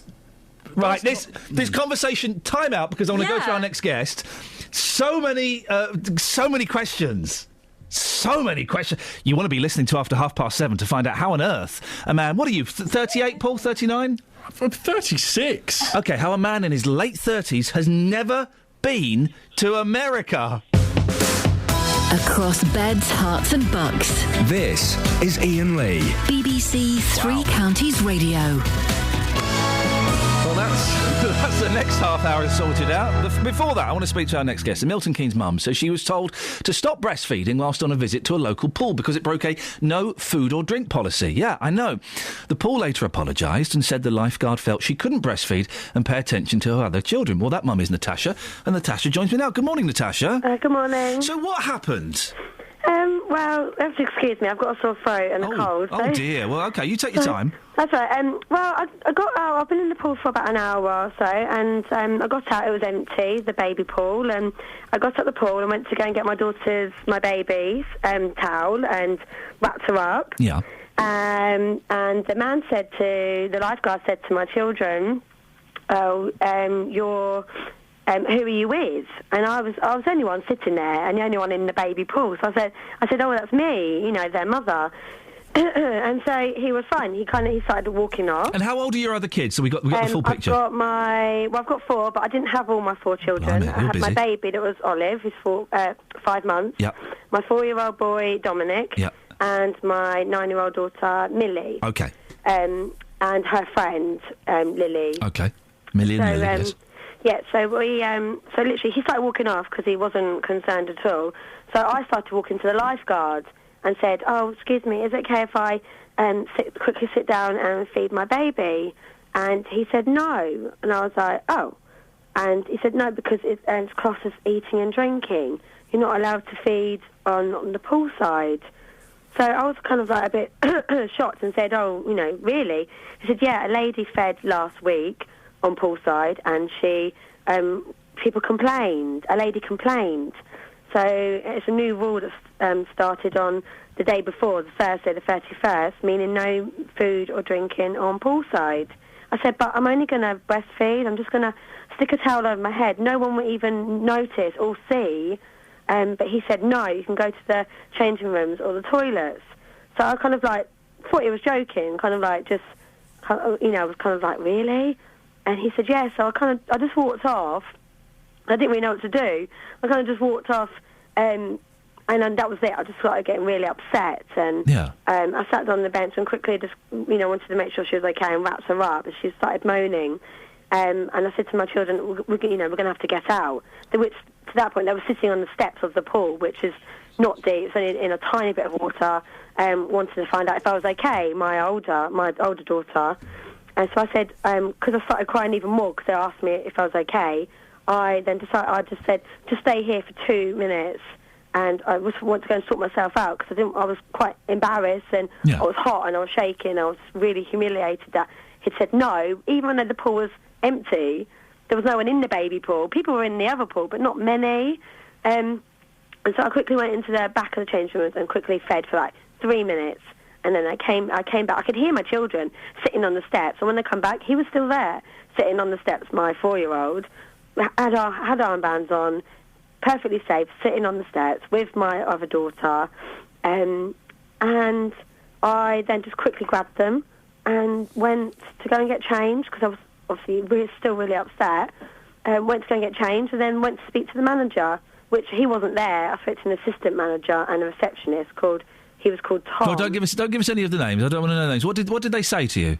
He said that, there was a new rule. He said sorry. He said that there was a new rule since the day before, that new policy saying that you're not allowed to have food or drink, breastfeed, on poolside. So I said, but it was only feeding. And I said, is that bottle feeding as well? And he said, yes. So it's same thing. It's bottle and breastfeeding. It's not like you sat there having a Kentucky Fried Chicken or something, is it? I know. And I even joked with them and said, I'm not going to get it out and wave it around. I just wanted to hide. I wasn't going to expose my breast. I wanted to hide with a towel so no one could see. No one would even notice. And I kind of feel silly for even asking. I should have just done it because the few weeks before I did. I just sat on the side with a towel. You'd done it there before? Yeah, I've done it there. Yeah, I've been going every Friday since the holiday. Natasha, the pool won't come on this morning. They've sent us a statement. Have a listen to this and let's get your response to this. Yeah. This is from Middleton Pool. Natasha accepted that our actions were a sensible and practical solution for ensuring the baby could be fed. Both mother and baby would be comfortable and the slightly older child remained safe under mum's supervision. Basically, they're saying you're happy with the decision and that everything is cool between you and the pool. Well, I was happy, and the manager has been phoning me every day and having long chats with me on the telephone. And then until I read the statement yesterday, when I phoned him up and said, you've basically lied.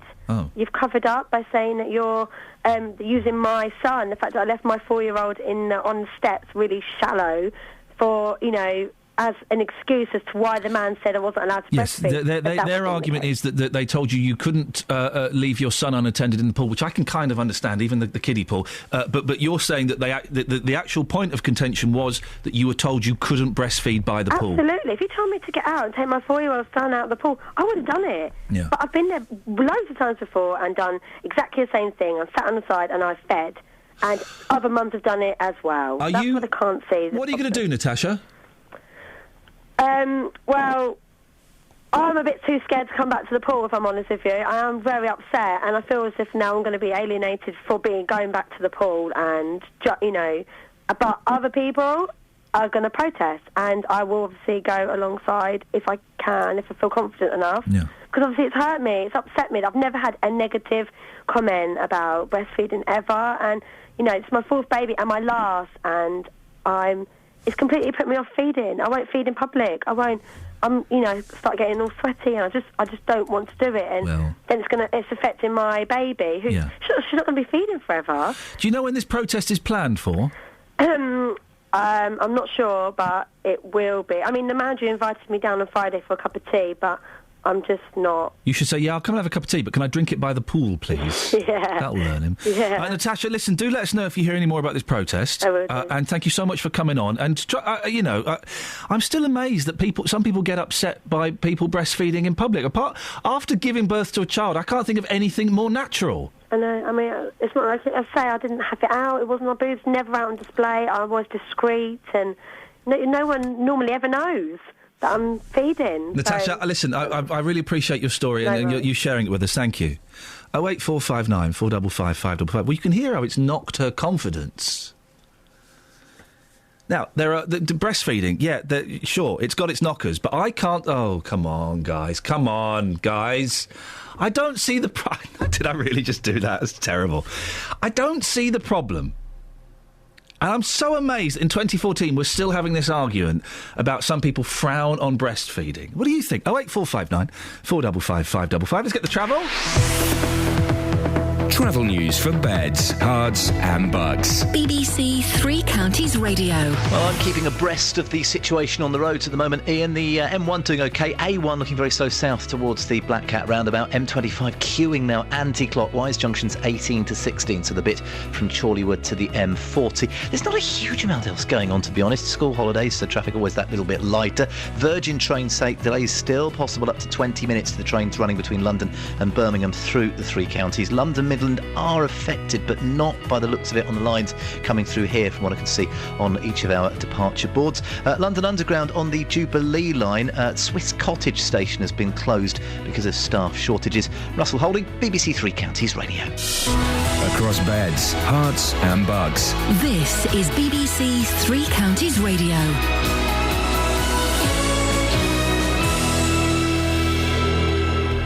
With the headlines, I'm Simon Oxley. 2 Bedfordshire police officers have been charged over the alleged assault of autistic man Farouk Ali outside his own home in Luton. One of the officers has been charged with racially aggravated assault. A woman from Newport Pagnell is calling for clarity on breastfeeding in public after being told she can't breastfeed at the town's swimming pool. And a man has been arrested on suspicion of drink driving after a car was driven the wrong way down the A1M in Hertfordshire in the early hours of this morning. Three Counties Sports. BBC Three Counties Radio.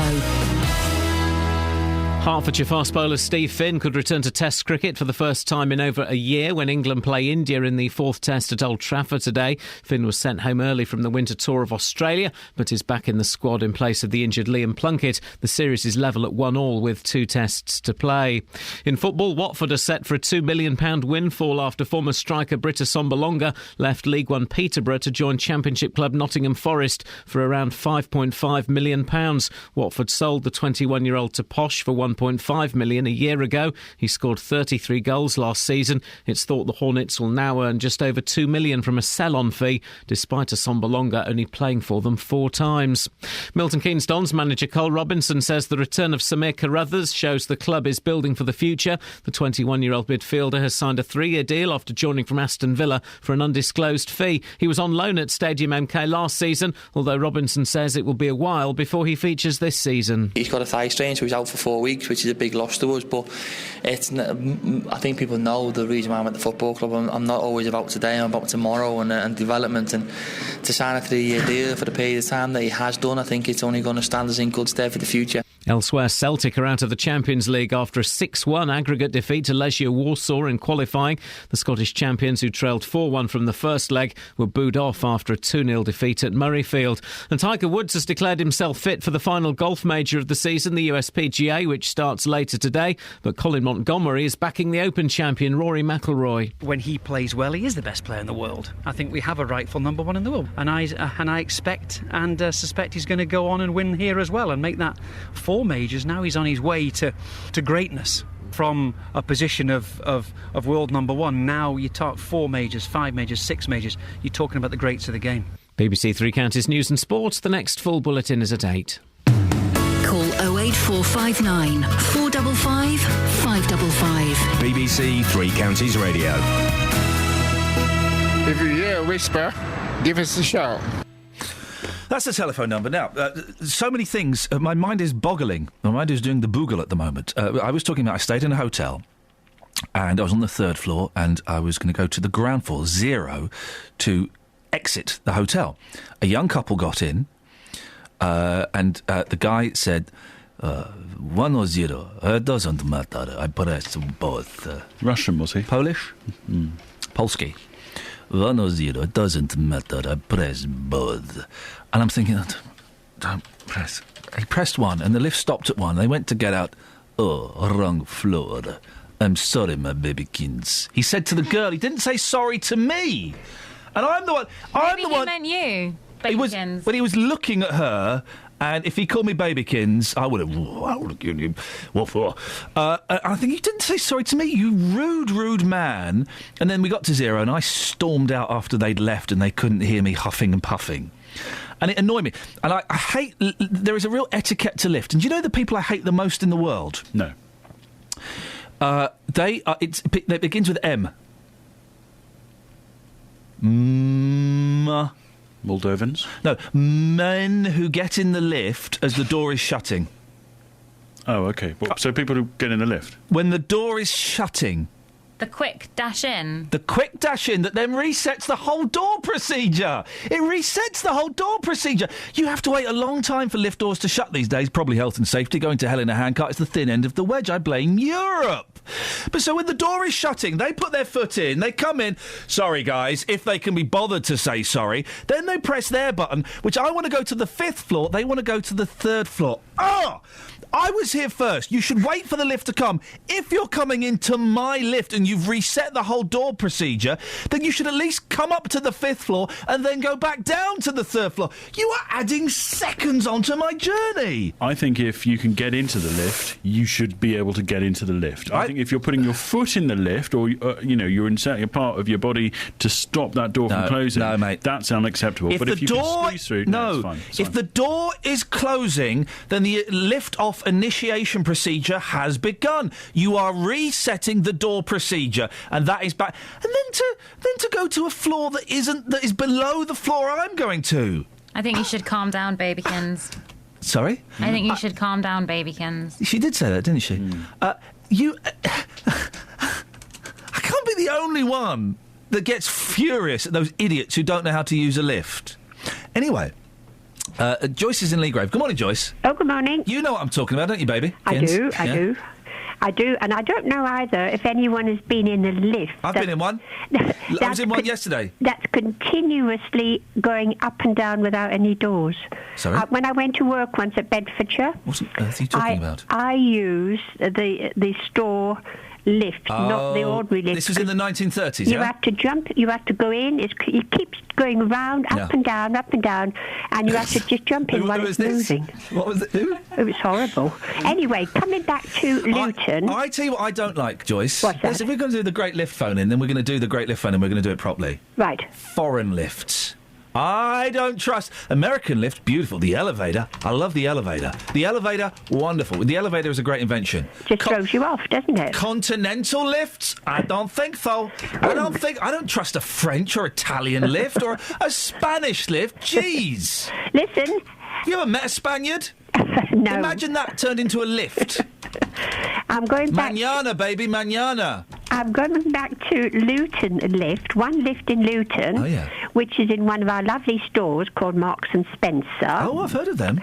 Now, sandwiches. If you can't use the escalator, you go up in the lift. Oh, dear. Well, when you're looking to press the button to go down or up, it just says on it, 0 minus, 0 plus. That's insane! It doesn't say ground or first floor or second floor. That's insane! Well, you go and have a look. I'm not... Joyce, listen, thank you very much indeed. The Great Lift phone-in. The best lifts, the worst lifts, your lift stories, please, dear listener. 08459 455 555. Does it still... it amazes me to this day that there is still a lift company called Schindler. Schindler's Lifts. I mean, I was in a Schindler's lift yesterday. You'd think someone would, is that the weirdest movie tie-in of all time? Anyway, you've never been to America. No. You're in your late 30s. Early, well, mid. 36, mate. That's mid. That's mid to late. That's not late. That is mid to late. It's sort of mid. When are you 37? February. Okay, that is mid to late. No, it's mid. It's still mid. It's not, mate. Still mid. It's still mid. It's mid to late. Okay, it's technically mid. It's technically mid to late. Well, 37 is mid to late. You now have to tick... 38 is mid to late. You now tick the box. What, 35 to 39? I would tick that box. Mid to late, mate. That's not mid to late. Well, 39 is late. That's late. You're in the mid to late region. Congratulations. I dispute that. You've never been to America? No. How is that... Right, Ellis, how old are you? 24. Why is that funny? I don't know. You've been to America, yeah? Yeah, many times. Many a time, right? Many a time. I've been to America many a time. Someone's left out. What? Point at him. Point at the and person. laugh. Right, here we go. Let's do something. Hands up if you've been to America. Me and Ellis. Hands up if you've not been to America. You've never been to America. Not been to America. How is that even humanly possible? The greatest country in the world after the Japanese. Not true. It is really cool. I'm not disputing that. I've chosen to go to other places. Like where? Germany. Oh, yeah, das ist sehr gut, ja. I've been there lots of times. Oh, ja, Germany is good, ja. Germany is better than America. Ja, nein, kleiner better than American. I went the other way.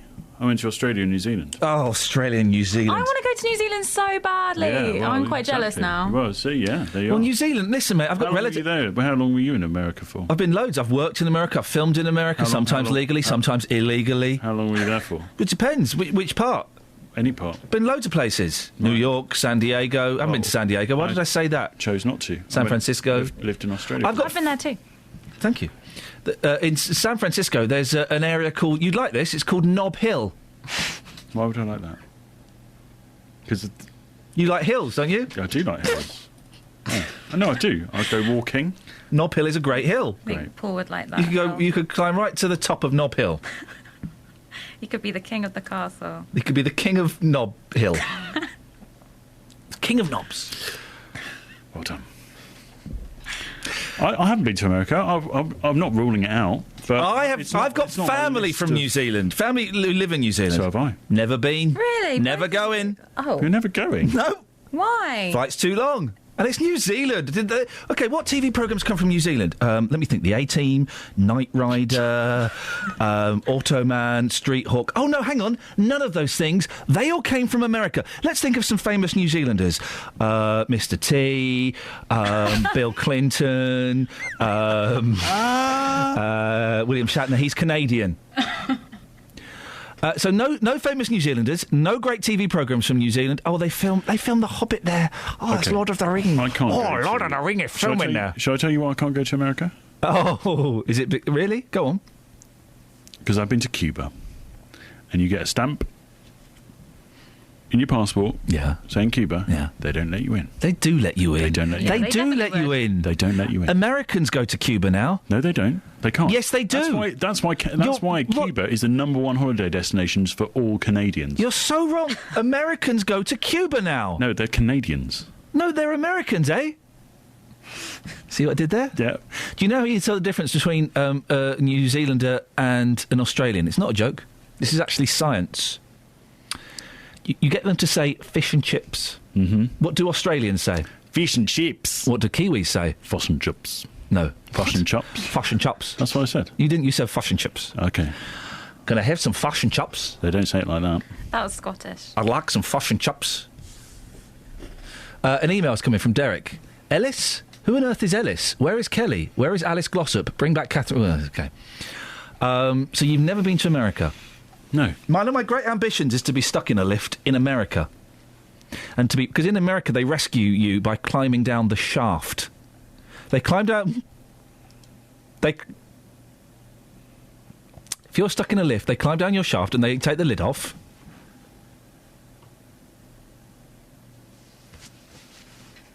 They get you up. I've been to Italy several times. I like the lifts in the Titanic film with the shutters. They weren't that effective, though, were they? No. Not when you're at the bottom of the sea. No. You've been where, Paul? Italy. Good for you. Well done. 08459 455 555 is the telephone number. Your lift stories. Now, it sounds like a dull 'un. It won't be, because I know, dear listener, I know... You know, you're one step away from doing the where have you been phone in. Okay. That is not bad. Where have you been? Don't do that.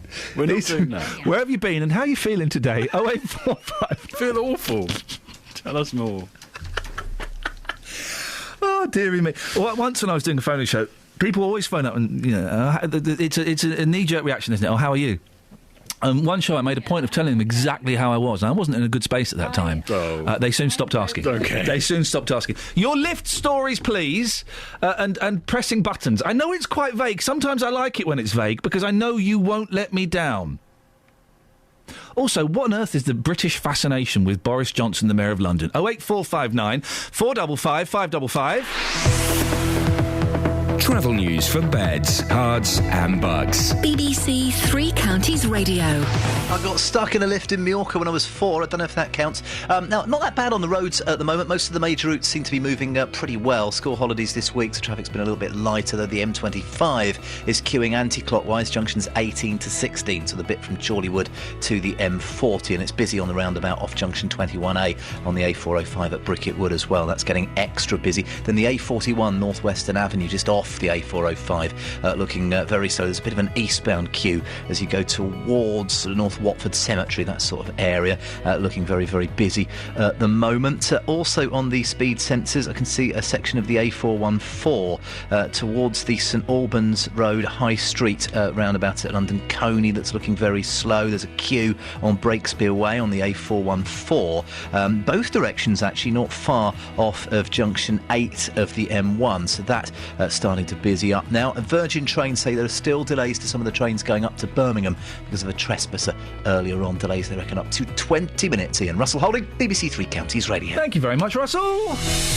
7:46. It's Thursday the 7th of August. I'm Ian Lee. These are your headlines on BBC Three Counties Radio. 2 Bedfordshire police officers have been charged over the alleged assault of autistic man Farouk Ali outside his own home in Luton. One of the officers has been charged with racially aggravated assault. A woman from Newport Pagnell is calling for clarity on breastfeeding in public after being told she can't breastfeed at the town's swimming pool. And a man has been arrested after a car was driven the wrong way down the A1M in Hertfordshire in the early hours of this morning. Right, let's get the weather. Here's Wendy. Beds, Herts and Bucks weather. BBC Three Counties Radio. And what a morning it's been so far. Beautiful conditions out there, and we're expecting sunshine through the afternoon as well. There's a very small chance of a shower cropping up here or there, but most of us will have a dry day and we'll get highs of about 23, 24 degrees, something like that. So it's not half bad, really. Then throughout the night, for the first part at least, it will be dry and clear. There will be temperatures holding at 16 or 17 degrees, though, so it's going to be pretty uncomfortable for sleeping. And then by tomorrow morning, we'll see much more cloud in the sky, and I should think parts of the 3 counties, we're talking just off the M25 south of the counties, we are going to have some rain beginning around sort of 6 a.m. and that's going to pulse up from the south on and off throughout the day tomorrow.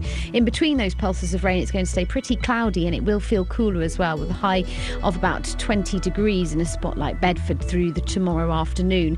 Now, it's enough for the Met Office to have us covered by a yellow weather warning, mainly if the further east you are through the day tomorrow, because some of this rain could lead to some rather large puddles. Saturday's a respite. It looks like it will be largely fine with a temperature of about 22 degrees. Sunday at the moment could be unseasonably wet and windy, all thanks to ex-Hurricane Bertha, or a low pressure system as she will arrive to us at that point. And it's worth listening out for the forecast over the next few days as we firm up the details on that. She just keeps changing her mind at the moment. That's how it's looking for now. Thank you very much.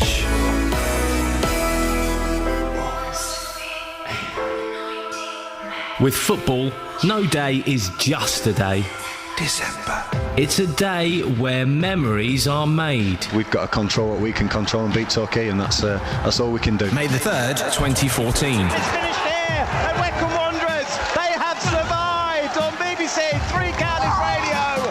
Wycombe Wanderers have won 3-0. Bristol Rovers have been beaten, and those Wycombe fans, away to our right-hand side, are going mad. to get a club like Wycombe Wanderers to survive on the last day of the season, it was fantastic. With Three Counties Sport, we'll make every day memorable. The 2014-2015 season starts this weekend on BBC Three Counties Radio. If you hear a whisper, give us a shout. Respect to the boss. Scott's tweeted. Scott says, I've been to Spain. Oh, sorry, I should do it in his voice. I've been to Spain, France, Scotland, Greece, Ibiza, Wales, Hungary, Italy, Holland and Cornwall. Thank you for that, Scott. Andrew's in Bedford. Morning, Andrew. Good morning, Ian. What would you like to... Oh, blimey. What would you like to say? I've got to defend the Scoinsmeister this morning. Oh, for goodness sakes, go on. I can't see any fascination with America. It's full of Americans, for a start off, and there's so many of them got guns, and it's such a place where, you mean, there's got these rednecks and nutters going around with guns and kids going around with guns. I mean, did you see that film the other night about children with guns in America? No, what film was that? It was on the telly, a documentary. Right. And there's 3,000 children that are injured or killed every year. Yeah, but there's something like 800 million people live there. Yeah, but 3,000 children a year are killed or injured by guns. But that's a tiny percentage. There's like 800 million people living there. I mean, there was one year a 6-year-old kid going around with a semi-automatic rifle. Well, that's insane. But America is still, I would say, America is probably the third best country in the world. It's a lovely country, beautiful scenery. Beautiful, and very friendly people. There's only one big drawback with it. Sorry? There's only one big drawback with it, Ian. If you say kids with guns, I'll shoot himself. It's full of Americans. Yeah, OK, Andrew, thank you very much indeed. He opened with the gag, he closed with the gag. Good for he. Is saying things like that the last acceptable form of racism? The Americans aren't a race, mate. We've had this before. Americans are not a race, just in the same way that the Welsh are not a race. OK, true. They're an ethnicity. Xenophobia? Yeah, sure, why not? He's wrong. America's the third best country in the world. Do you want to know the top two? OK, fine. 08459 455 555 is the telephone number. If you want to give us a call, you're more than welcome to. We're talking about America for some reason. Paul Scoins has never been to America. I find that amazing. We're also asking for your lift stories, please. And after 8, I really want... the front page of all the newspapers... I think it's all the newspapers. Boris Johnson, the Mayor of London, to stand as an MP. Boris Johnson and his wonky teeth. Boris fever, says the Daily Mail. Tories rush to join his bandwagon as he launches Commons comeback. I don't get the fascination with Boris Johnson. I don't understand it. He's not an idiot. He's not a buffoon. That's all pantomime. And are people falling for that? Are people really buying into his buffoonery? Because I tell you what, it ain't real. In fact, well, I don't want to say he's a nasty piece of work. That would be unfair. But if you look deeply into his background, it is certainly checkered, isn't it? So can you explain to me the fascination that Britain seems to have with Boris? And even people who don't like his politics seem to like him. Can you try and sell Boris Johnson to me, please? 08459 455 555. On FM, AM, online and digital radio. This is Iain Lee. On BBC Three Counties Radio. Now, new research has revealed that care home costs have gone up 54% more than pensioner incomes in the last year. The average cost of a single room in a residential care home is now approaching £28,700. That's more than double the average pensioner's income. It leaves those needing to pay for residential care tackling an income shortfall of £282 a week. That's according to a study by Prestige Nursing Plus Care. Well, Nadra Ahmed is chairman of the Care Homes Association. Good morning, Nadra. Hello, morning. So care homes... well, I'm confused. My mum's in a care home, and Man Alive, she's paying a whole lot more than this. But you have to pay if you've got assets, don't you? And when your assets fall below a certain amount, then the council step in and take over. Is that right? That's absolutely right. My mother's in a care home too, and she's paying a lot more than what's been quoted here. But yes, if you've got assets of less than 23,200, I think it is, you will get your fees paid by a local authority. Above that, you meet your own fees, and if you've got a home, you'd have to, obviously, that's part of your asset base. Yeah, so you have to sell your home. You have to, basically spend your savings until you get to below that threshold. Yeah, and part of me kind of, it's a tough one, and I've looked into this a lot. Part of me kind of thinks, well, that's not fair. My mum saved up all her life, paid her mortgage, had a lot of savings in the bank, and she's getting the same treatment as someone who kind of frittered it all away. It's an odd situation, isn't it? It is an odd situation. When I used to run care homes, I think this was always an issue because people, you set a price as a care home provider that this is the unit cost of your service, and actually residential care is around £350. That's the average, 350, 360. That's residential care, and the figure that this is quoting, this 550, I think is nursing care. They're looking at dementia nursing care. Which works out about £23 a day, which is somewhere around the region of £3 an hour. So when you kind of look at it in relation to that, this is buying full 24-hour care. What worries me about all of this statistically is that you've got a situation where pensioners' income is less, but if they haven't got 23,000, so the study's a little bit misleading. If you haven't got 23,000, if you're just living on a pension, you will, if primarily that's all you've got, then you will be paid for by yes, this may sound a little bit alarming to some people who think, oh gosh, I haven't got anywhere near that. I'm never going to be looked after should I require it. That's not actually the case, is it? No, it's not. No, and I think that's why it's a little bit misleading. So if you don't have 23,000 in the bank, then presumably if you're just living on a state pension, you're not going to have anything like that.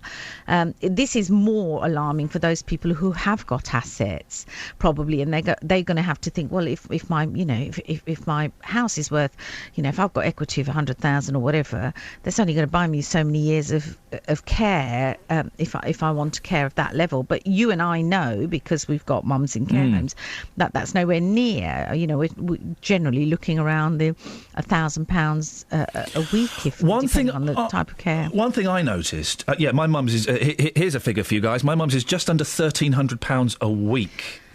It's an incredible amount of money. But here's the thing as well.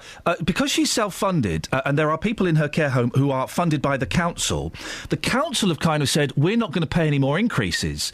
So my mum's rent was going up annually by a significant percentage, and the council funded people, it wasn't being increased. So, in many ways, the privately funding people were subsidising those who were being funded by the council. I mean, I'd have to qualify that a little bit, because actually the subsidy comes out of the provider. The provider makes the choice. Right.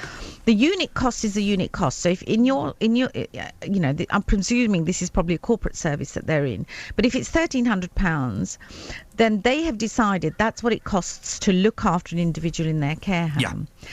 Now, local authority will have said to them, well, we're not going to pay that. But if you want to have a contract with us, we will pay £700 for argument's sake. So the provider has made the decision to keep in with that council by having some beds allocated. So they've made the decision. So the subsidy isn't a subsidy; it's actually a discount to individuals. Right, okay. And this is where I'm a bit worried, because I think to myself, how long does that discount go on for before it creates an instability within the service? Because they're not being served, your mum's not being served steak and everybody else is having I don't know, Shepherd's Pie. They're getting the same treatment, of course, yes. They're getting exactly the same treatment. So the provider's decision, now that in a corporate service, very often that can be subsumed in ways because it's economy of scales. But in a 10, 15, 20 bedded service, that begins to start to tell, because the provider needs the care, the council funded individuals, because they're coming through from hospitals and things, so they've discounted it, but actually they can then only afford to have maybe a quarter of their people can be funded through the council, so that's their kind of discounted clients. So what's going to happen to everybody else? Now, listen, I'm sorry to end it there. I could talk about this all morning. It's something that obviously I'm personally interested in and fascinated by. Thank you very much. That's Nadra Ahmed, Chairman of the Care Homes Association. Travel news for beds, cards and bugs. BBC Three Counties Radio. Well, thankfully I'm not aware of any accidents or incidents going on. Still very busy on the M25, particularly on the anti-clockwise side, although it does look like it's eased a little bit, but particularly around junction 19 to 16, it's looking a little bit slow in patches from Watford to the M40, especially around junction 18. By the looks of it, then there are some delays on the A405 just off junction 21A. Russell Holding, BBC Three Counties Radio. Russell, thank you very much. Sorry I didn't give you much time. We'll give you more time next. Time. Boris Johnson. I don't get it. Do you? Local and vocal across beds, hearts and bucks. This is BBC Three Counties Radio.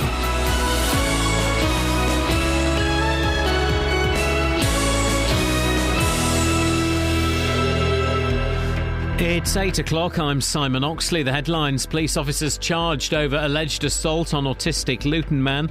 Mum told not to breastfeed at Newport Pagnell swimming pool. And man arrested for driving the wrong way down Hertfordshire motorway. BBC Three Counties Radio. 2 Bedfordshire police officers have been charged over the alleged assault of an autistic man outside his own home in Luton. It's claimed 33-year-old Farouk Ali was dragged and punched as he watched dustmen empty his bins. More from Jane Killick. Following pressure from Mr Ali's family, an investigation was undertaken by Leicestershire Police. 33-year-old Christopher Thomas from Welwyn Garden City will appear in court at the beginning of next month, charged with racially aggravated assault.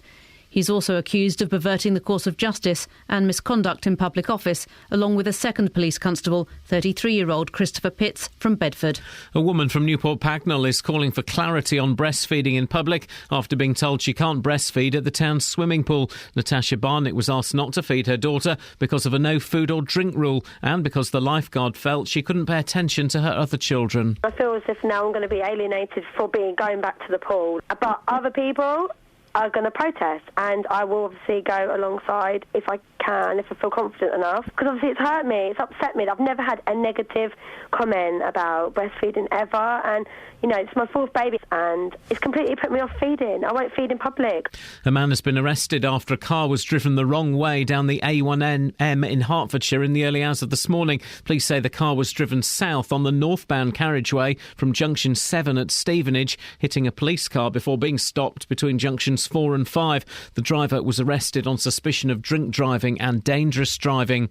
The BBC and Sky have agreed to broadcast a charity appeal for the people of Gaza 5 years after they attracted thousands of complaints when they rejected a similar request. The BBC says the current situation in Gaza is different, with all sides now in agreement on the need for urgent humanitarian aid.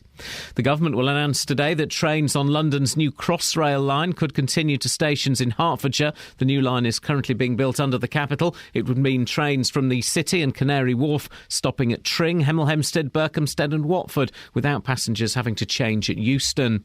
Small businesses in Flitwick say the lack of parking around Station Square is affecting their business. Shop owners say they need more free spaces and an extension on the 30-minute parking limit. Central Bedfordshire Council say they're reviewing the policy but are limited by the space available in the town. Tracy Hines says it's had a huge impact. We have double the traffic come in. You only can park on one side of the road for half an hour, so by the time someone's been in the bank, post office, they have no time to visit our local businesses, so customers down and profits down. In sport, Hertfordshire fast bowler Steve Finn could return to Test cricket for the first time in over a year when England play India in the 4th Test at Old Trafford today. The weather dry, warm and sunny, maximum temperature 24 degrees Celsius, and you can get the latest news and sport online at bbc.co.uk/Three Counties. BBC Three Counties Radio's big tour of beds, hearts and bucks. It's a small town, so you can come here and do all your shopping. And all this week, we're featuring Ampthill and Flitwick. Ampthill is a fantastic Georgian town, which is an absolutely brilliant place to live. It's all about where you live. When I first lived here, I think there was about 5,000 population. I think it's about 45 now. The big tour of beds, hearts and bucks. BBC Three Counties Radio. This is Iain Lee, BBC Three Counties Radio, the last hour of the show, and boy have we got a lot for you. Coming up, Boris Johnson, not him actually, but I don't understand the fascination. The Emperor is naked, guys. He's got no clothes on. Can't you see that? Can you sell Boris Johnson, Mayor of London, to me?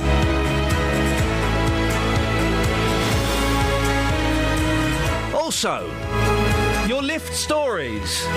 And we watch as Justin Dealey runs around the building trying to find the Woody that I've hidden somewhere. That's right, I've hidden his recording equipment somewhere in this building, which he needs now to record a report. Will he find it in time? He's just heading back down the corridor, walking towards the studio and opening the studio door. No, he's loitering outside because the red light's on and he's a professional. Professional plum, that is. Here he comes. He's walking into the studio now. Sorry? Where's my wood? You're looking for your Woody? Yeah, where's the wood? It's not in here. It's not in here. Gutted. 08459 455 555. Across beds, hearts and bucks. This is BBC Three Counties Radio. Just? Oh, boss. What's your beef? Well, where's my Woody? Sorry? Where's my Woody? It's been hidden in a very secret place. So you're telling me that the car's been destroyed by various programmes over the weekend, yes. And now you've stolen my Woody? We can't say which programme destroyed the car, but let's hope that quest for treasure was successful. Yes. And, Miss Khan, thank you. Yes, thank you very much indeed. And you've lost your Woody now? Yeah, where's my Woody? I was genuinely angry. Where's the wood? Sorry? Where's the wood? It's all right, calm down. It's just having a little... This is a Wooden Douglas remote broadcast equipment. Oh, for goodness sake. Just in case anyone's wondering. Scoins, it's lifted me. Scoins, please keep out of this, mate. I'm having a little bit of bants with Dealey. Okay. He's having a little bit of bants with Dealey, mate. It's bants, all right? Yeah. We're having some bants. Dealey, calm down. It's a joke, mate. Okay. Flipping hell. Right. You crack on. He's in the disabled toilet. Okay, thank you. Cheers. Well, that backfired spectacularly. Thanks. Thank you, mate. Thanks for enjoying the light-hearted banter of the show. Cheers, appreciate Thanks, Scoins, for just killing the mood there. Actually, I don't think I'm allowed in that toilet. You have to find disabled. You have to find someone in a wheelchair to get in there for you. Buzzkill. Across beds, hearts and bucks. This is Iain Lee. BBC Three Counties Radio. OK, now, 2 police officers from Bedfordshire have been charged over an alleged assault on an autistic man in Luton. One police officer has been charged with racially motivated assault, one with assault. Both have been charged with perverting the course of justice and misconduct in a public office.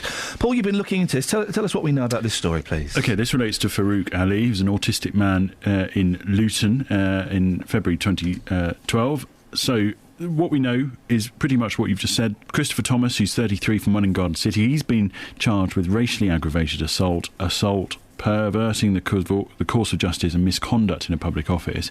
The other officer, Christopher Pitts, he's 39 from Bedford, he's been charged with perverting the course of justice and misconduct in a public office. They'll be going before Aylesbury Magistrates Court on the 1st of September.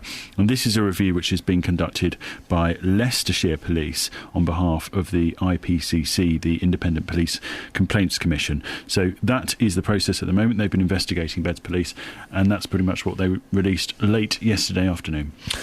This is one of a number of serious investigations, isn't it, into Bedfordshire Police? There's a number. There's several relating to the death of Leon Briggs. There's a number of officers who remain under investigation for that.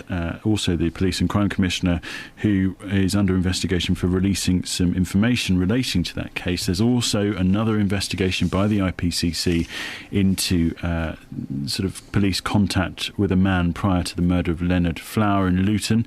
There's also another investigation into the force's handling of information from a member of the public who apparently reported some allegations of child abuse against Iain Watkins, who was the paedophile rock star, to the force in October 2012. So I think that makes 4 or 5 and an independent police complaint commission investigation. How long do these things tend to go on for? Well, they can go on for some time. I mean, some are ongoing from sort of as far back as 2013. Right.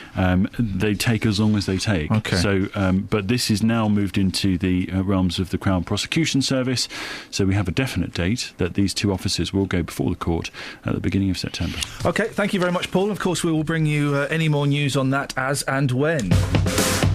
Across beds, hearts and bucks. This is Iain Lee. BBC Three Counties Radio.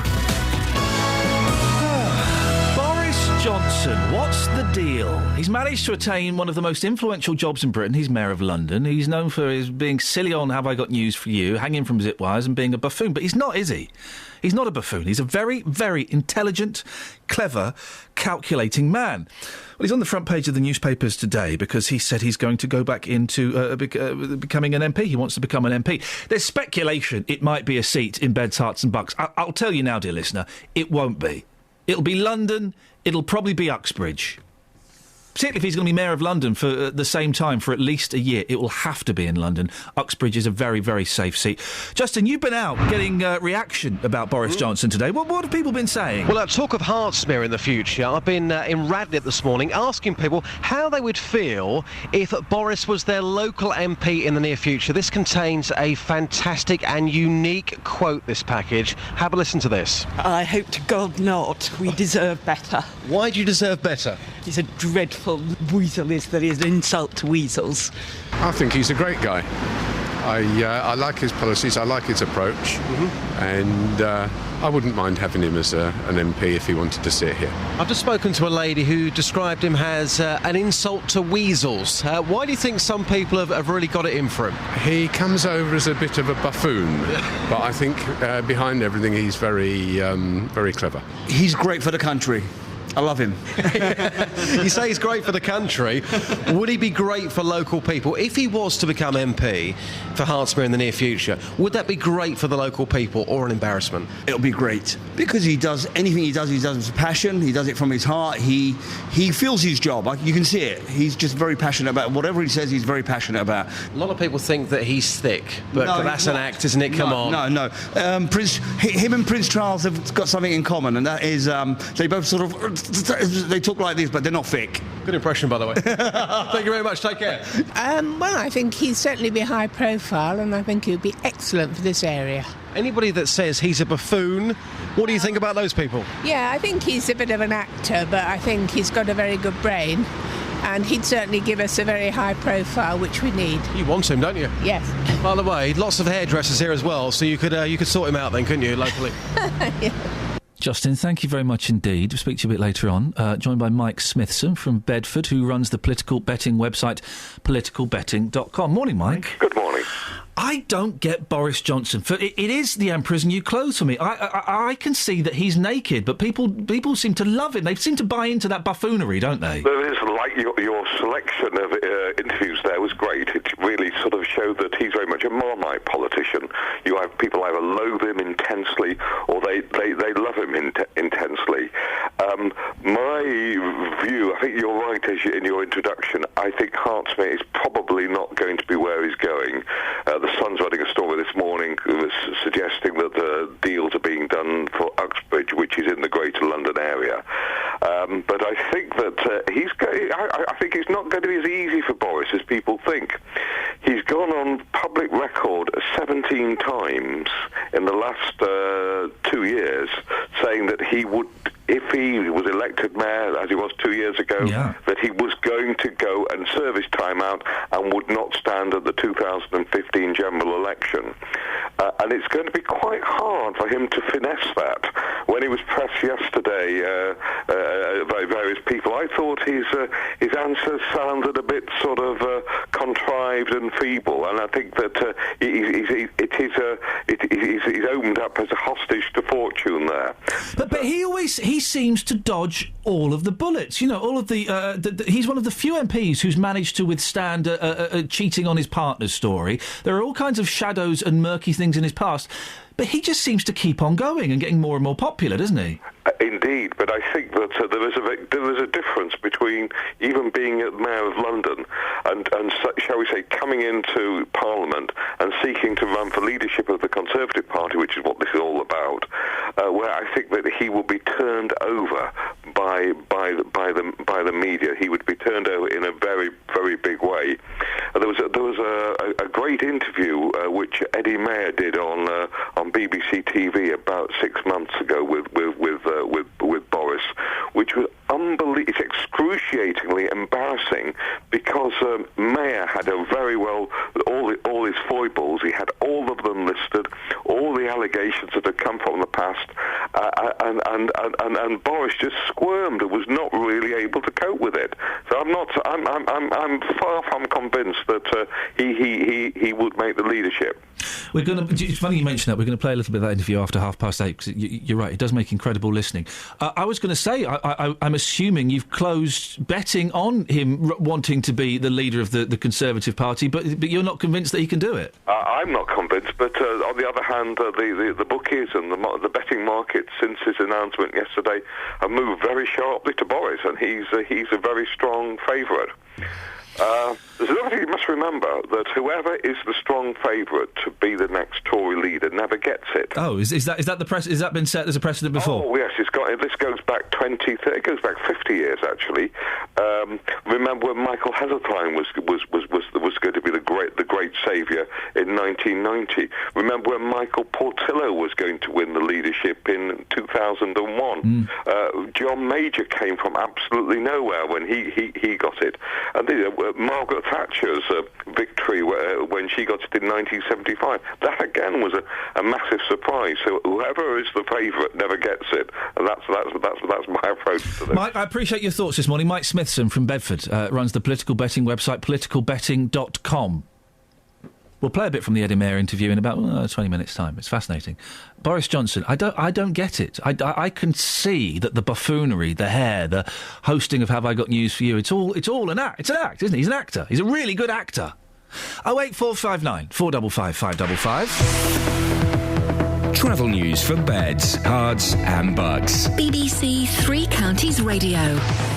Well, thankfully I'm not aware of any accidents at the moment. Traffic is starting to busy up a little bit here and there. It's still lighter than normal because of the school holidays, but there are delays here and there. The M1 doesn't seem too bad. The A1M, though, looking very busy southbound around Junction 7. The A602 at Stevenage, central Stevenage, looking pretty busy now as well. There are some delays on the M25 as well, queuing anti-clockwise in patches between junctions 19 and 16 from Watford to the M40. You can see some delays on the A418 going from Wing down to the sort of Abbots Ripton Wingrave turn, that section going towards Bedford, very, very slow. It looks like traffic's queuing each way on the A505, just on the Dunstable side of the M1, so on Hatters Way, that queuing in both directions by the looks of things. Russell Holding, BBC Three Counties Radio. Thank you very much, Russell.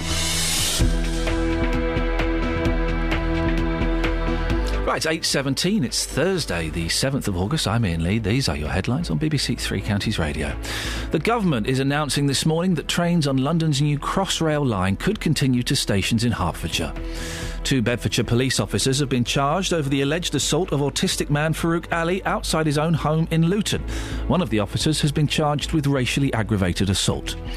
And a woman from Newport Pagnell is calling for clarity on breastfeeding in public after being told she can't breastfeed at the town swimming pool. BBC Three Counties Radio.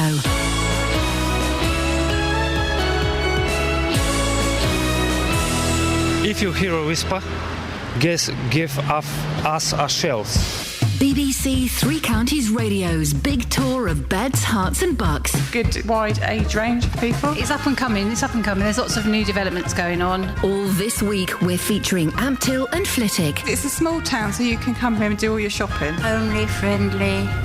Oh, it's got everything you want. Inviting everyone to where you live. I would say it's a very vibrant place. There's lots of facilities here. It's just a lovely place to live.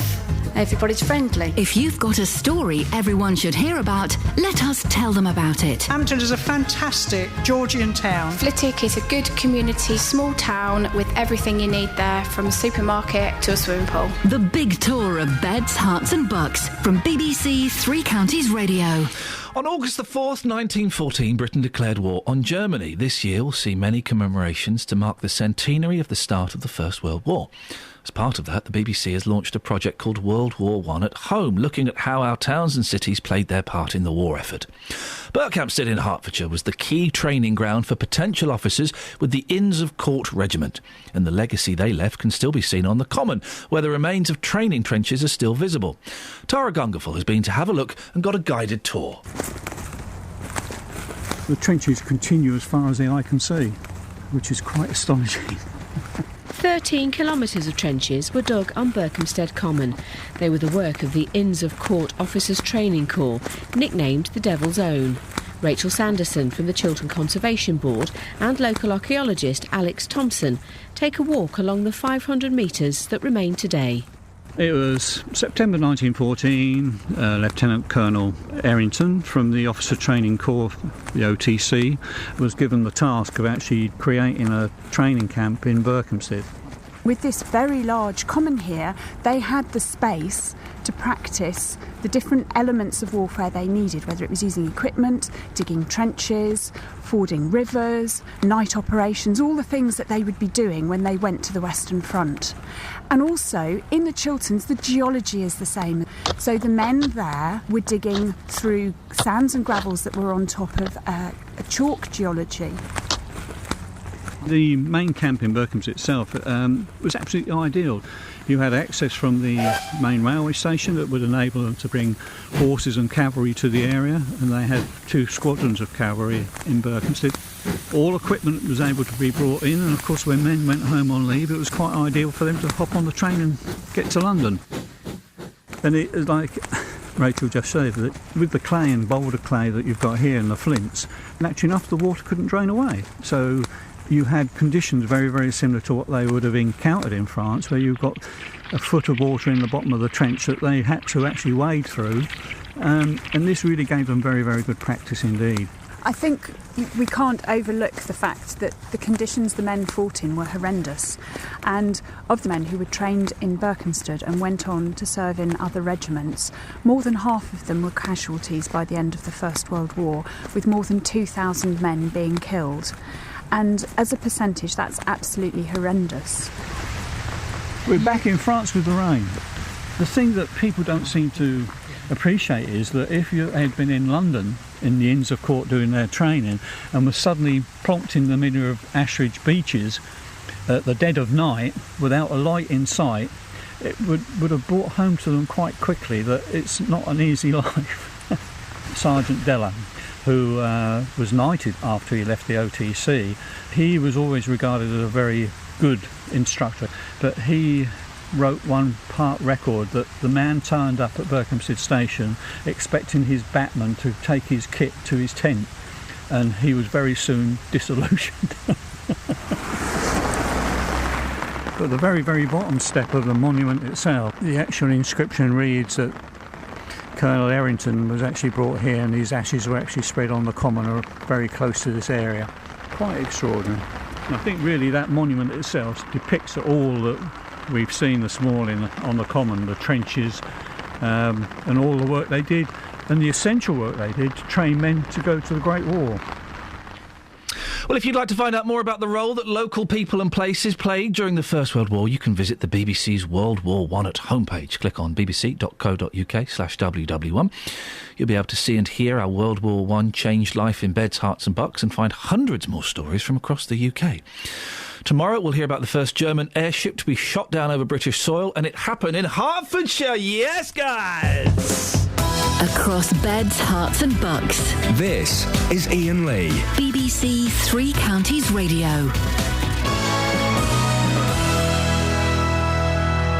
Now, we're talking about care homes and the cost of care homes and how it's getting more and more expensive. And if anyone's got a parent or a grandparent or a husband or a wife in care homes, man alive, it's expensive. My mum pays just under £1,300 a week. A week. Imagine that. I'm in charge of her bank account and I have a little look in there and it's heartbreaking to see it disappear. Sue has texted him. Ian, regarding care homes, my mum had cancer, and by the time she was diagnosed, had very little time left. She was aware if she went in a care home, her house would have to be sold to pay the £1,000 per week fees. She and my dad worked hard and didn't have a lot of money. She wanted her assets to go to her children. After discussions around the possibility of moving her into a home... Oh, my goodness. After discussions around the possibility of moving her into a home, she stopped eating and drinking. I believe this was to keep her in hospital and resulted in a fast decline and ultimately her death. I think the fees are extortionate and, as she believed, having worked all her life and paid tax, these fees should be covered by the government. There is little incentive to work hard when others who may not will receive funding. Now, this is the kind of interesting ethical dilemma when it comes to the care homes for elderly people. When it's not medical care homes... And even though my mum's got MS and is only 63, it's not classed as medical. Nice one, guys. Clever. Clever little dodge there, government. It's classed as social care, not medical care. So, she is responsible for her care, just as Sue's mum would have been. So the question is, if you can afford it, should you pay for it? My mum can afford it, and so she has to pay for it, whereas someone in a similar, who had the similar situation, was going to the same place, but hadn't saved and hadn't paid off their mortgage, wouldn't have to pay for it. I can see both sides of the argument. And hey, if the government paid for everybody, you know what? You think we're in financial trouble now? You wait and see where we are in 5, 10, 15 years' time. We'd be bankrupt. So if you can afford it, should you pay for it? I think if you can afford it, then, yeah, you should have to pay for some of it, half of it. I don't know. And while it is heartbreaking that my mum had to sell her house and spend all of her savings, and she's fast approaching the, what is the limit now, 23,000? I thought it had gone up a bit to 25,000. Anyway, she's fast approaching the threshold, which means hopefully the council will step in and take over the majority of the funding. She could, she did have money. 08459 455 555 is the telephone number. We'll reset the stall in about, just after the news at past. Let's have a quick look at some of the front pages, though, shall we? Well, it's all Boris Johnson. Have you seen the picture of Boris on the front page of The Independent? It's a joke. It's a picture of a monkey. Do you know who took that picture of the monkey? The monkey took it. I know. The monkey took a selfie. This is a brilliant story, the front page of The Independent. The monkey took a selfie. It's not a monkey, it's a macaque.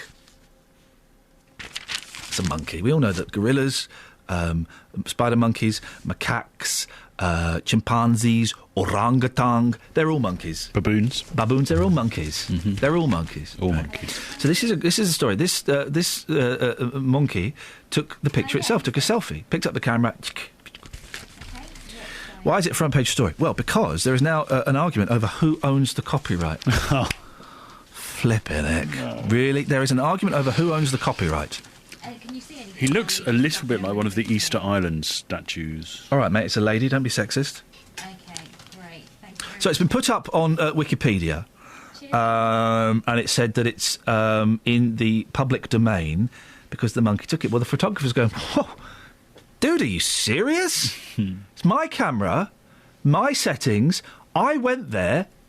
I own the photograph. Hiya, it's Alice from Three Counties. Hi, we've had a call from John. It's an interesting... Of course the photographer owns it. Yeah. Of course. Yeah. Of course the photographer owns it. We know that. The guy that owns the camera owns it, but it's a crazy... But then it's like if I were to break into your house again, Paul, and take a picture again of me using your toothbrush again, where the sun don't shine again, as always happens, on your camera... I know. Who owns that photograph? Technically, I do. Well, the police own it now, but that's... Well, yeah. If you hadn't have handed it to the authorities, who would own that photograph? I took it. It's a selfie of me with a toothbrush. So who owns it? The monkey? The monkey wasn't there. The monkey probably owns it. 08459 455 555 if you want to call us about monkeys. I don't know why you would. They're the only paper, I think. Oh, no, they've got Boris Johnson on the front page. Lib Dems turn on Cameron over Gaza. This is again the Independent. Clegg Cable and Ashdown lead mounting revolt as pressure grows for a total ban on British arms sales to Israel. Why is that even a question? Why has that not even happened yet? Why is that even a question? Just do it. Can you believe that we're selling arms to Israel when all this is going on? Did I just open that can of worms again? Yeah, I think I did. The Times. Oh, there's going to be an Office movie. I can't wait to not really go and see that. What's next for David Brent?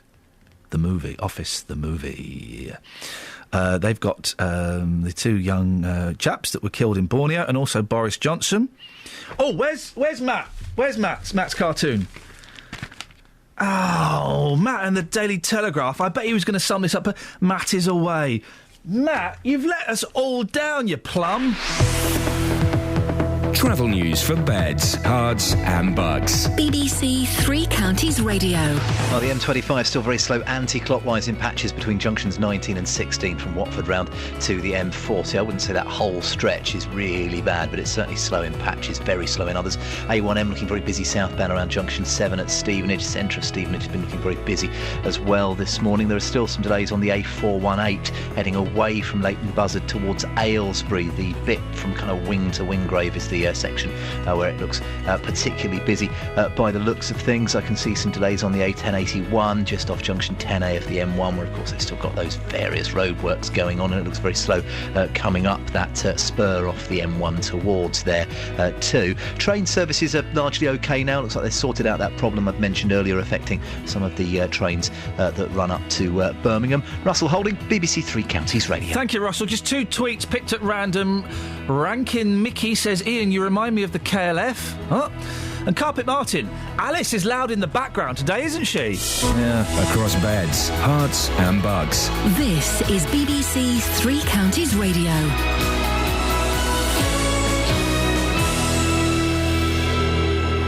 It's 8:30, I'm Simon Oxley. The government is announcing this morning that trains on London's new Crossrail line could continue to stations in Hertfordshire. Stations likely to get Crossrail services will include Tring, Hemel Hempstead, Watford Junction and Berkhamsted. Two Bedfordshire police officers have been charged over the alleged assault of autistic man Farouk Ali outside his own home in Luton. One of the officers has been charged with racially aggravated assault. And a woman from Newport Pagnell is calling for clarity on breastfeeding in public after being told she can't breastfeed at the town's swimming pool. Three Counties Sports. BBC Three Counties Radio. Hertfordshire fast bowler Steve Finn could return to Test cricket for the first time in over a year when England play India in the fourth Test at Old Trafford today. Finn was sent home early from the winter tour of Australia, but is back in the squad in place of the injured Liam Plunkett. The series is level at 1-1 with two tests to play. Here's England captain Alistair Cook. We're on the start of the England recovery now, I think. We're rebuilding stuff, and one game doesn't mean that we've cracked it. You know, for 5 days, in Southampton, we were really good. We put pressure on India for 5 days, where the rest of the summer we've been doing it for short time, so I've not been able to continue for the whole 5 days. Now the challenge is, can we back up that 5 days with another good 5 days here? In football, Watford are set for a £2 million windfall after former striker Britta Sombolonga left League One Peterborough to join Championship club Nottingham Forest for around £5.5 million. Watford sold the 21-year-old to Posh for £1.5 million a year ago. It's thought the Hornets will now earn just over £2 million from a sell-on fee. Milton Keynes Dons manager Carl Robinson says the return of Samir Carruthers shows the club is building for the future. The 21-year-old midfielder has signed a 3-year deal after joining from Aston Villa for an undisclosed fee. He will miss the opening weeks of the season with injury, but Robinson saw enough during a loan spell at Stadium MK last season. He's a player that I think you all know got me very excited. I think he showed really some tremendous sides to Samir, and just when he got injured, he was probably in the best form of his career. And if we can get him back to that, and then we can develop him over the period of time, I'm sure there's only going to be a better asset for us anyway, and for the football club. And I'm really pleased at the signing of him. Elsewhere, Celtic are counting the cost of being knocked out of the Champions League, trailing 4-1 to Legia Warsaw after the first leg. They were beaten 2-0 at Murrayfield to go out 6-1 on aggregate. In the last 2 seasons, Celtic have earned over £33 million in prize money from playing in the competition. And Tiger Woods has declared himself fit for the final golf major of the season, the USPGA, which starts later today. BBC Three Counties News and Sport. The next full bulletin is at 9. whisper, give us a shout. Iain Lee. BBC Three Counties Radio. Hello, Blue. Hello, Blue. Good day, Blue. Why are you calling me Blue? Because you're wearing blue. I am wearing blue today. Bright blue. I like blue. Yeah. Blue is my colour. Football is our game. We're always winning because Chelsea is our name. It's a little song there. Oh, gosh. Football chants. That's lovely. Thank you very much indeed. Every now and then... Talk sport. I do like boobs and I like white vans. Talk sport. That's what they aim at, I think, isn't it? I think that's who they're aiming at. Yeah. It's nice to see you. You're doing the breastfeeding story yes, we've been doing all morning. I was very interested when I was listening to that lady. Natasha, yes. Natasha Barnett, yes. who was on your programme earlier. Middleton Pool, this is for anyone who has only just tuned in, Middleton Pool in Newport Pagnell has apologised for telling a young mum she couldn't breastfeed by the side of their swimming pool. Natasha Barnett was told by a lifeguard that after previous complaints from other swimmers, they'd been forced to ban breastfeeding. She was offered the chance to feed inside or in the toilets, but she says she felt humiliated. She was very upset when we spoke to her, She simply broke down in tears. Yep. The pool management say the action was taken as they didn't want Natasha to leave the pool to feed her children, leaving her little 4-year-old unattended, although they maintain it's inappropriate to breastfeed anywhere that food and drink is prohibited. Well, from 9 this morning, I want your views on this. Was the Milton Keynes swimming pool right to stop Natasha Barnett breastfeeding? If you have a view, 08459 455 555. Are you one of those people that's anti-breastfeeding in public? You strike me as the sort. Really? Yeah, you do. You strike me as the sort. Well, I'll level with you. Go on. I've softened in recent years. Okay. I've got lots of friends who've got little babies now, and they're having this difficulty. And what I would never want to do is to make a woman who's breastfeeding feel anxious or uncomfortable. Yeah. However, I don't want to see women overtly breastfeeding anywhere near me. Why? Makes me feel uncomfortable. It's the second most natural thing in the world. Well, lots of things are natural. Yeah. It doesn't mean to say that we want to see it going on all the time. But you don't even see nipple. No, then that's fine. That's fine. But that's what I'm saying. As long as it's done discreetly, as long as it's done nicely. I think most women do. I can't think of a time when I've seen it done. I know somebody who literally, and this is a quote from her, got her boob out in ZZ's. I don't know what ZZ's is. It's a restaurant. Oh, is it? Okay. And she said, as far as I'm concerned, she said, I've got a baby to feed. Yeah. If I need to get my boob out to feed my baby, I'm going to do that. And I've done it in the middle of ZZ's on a busy Saturday afternoon. And I got some looks, but you know what? But you say got her boob out. She wasn't, waving all over the place. No, but hey, fellas, look at this. But she wasn't covering it either. She had it out. The baby covers it, though. Well, yeah, but she would get it out first and then put the baby on. You have to get it out. But okay. So are you saying then that if a woman sitting at the table next to you suddenly just got a boob out and then put her baby on... You don't go, right, lift top, lower bra, get that out. Right, now I'm going to leave that there. Now, where did I put that baby? Hang on, there's the baby. Right. Now I'll get on there. It's not, there's not a boob hanging out for 20 seconds or so. Well... I got the distinct impression with this woman I was speaking to that the boob was visible. Wow. Because they were looks. Yeah. Okay. Well, from 9 this morning, I want your views. Was the Milton Keynes swimming pool right to stop Natasha Barnett breastfeeding? 08459 455 555. Call 08459 455 555. BBC Three Counties Radio. Ta-ta! Ta-ta! So, let's set up the stall. Where are we? 8:37. It's another 23 minutes of the show. What have we got? Well, we're talking about the breastfeeding as well. We've been speaking to Natasha, the mum, who was told at a swimming pool, you can't feed your baby by the swimming pool. You've got to go and do it in the toilet. But imagine if you were told, you can't have your sandwich there, you've got to go and eat it in the toilet. Who'd want to have their lunch in a toilet? Particularly not a toilet. Why are toilets at swimming pools so disgusting? They are the worst, aren't they? They're just awful. I can't believe in 2014 that there is anybody who has a problem with breastfeeding in public. I mean, it doesn't bother me on any level at all. And you don't get the mums kind of waving it around and squirting it everywhere. It doesn't work like that. They don't. Psst. let's have some of that. If they were doing that, then fair enough, that's out of order. But if you're discreet and you're feeding your child, be honest now. If you are offended, if you are upset when you see mums breastfeeding, could you give me a call? We've got 22 minutes of the show. I'd love to hear from you. I won't give you a hard time. I'm just keen to know why you're so offended by it, why it upsets you. Is it a generational thing? Is it let's come up with a completely arbitrary cut-off point? Is it people under the age of 50 are fine with it and people over the age of 50 are disgusted with it? Is it that kind of thing? And also, if you're a mum that has been spoken to in a negative fashion about your breastfeeding, could you give me a call and let me know why, please? 08459 455 555 is the telephone number if you want to give us a call about that. I'm also trying to get my head around Boris Johnson.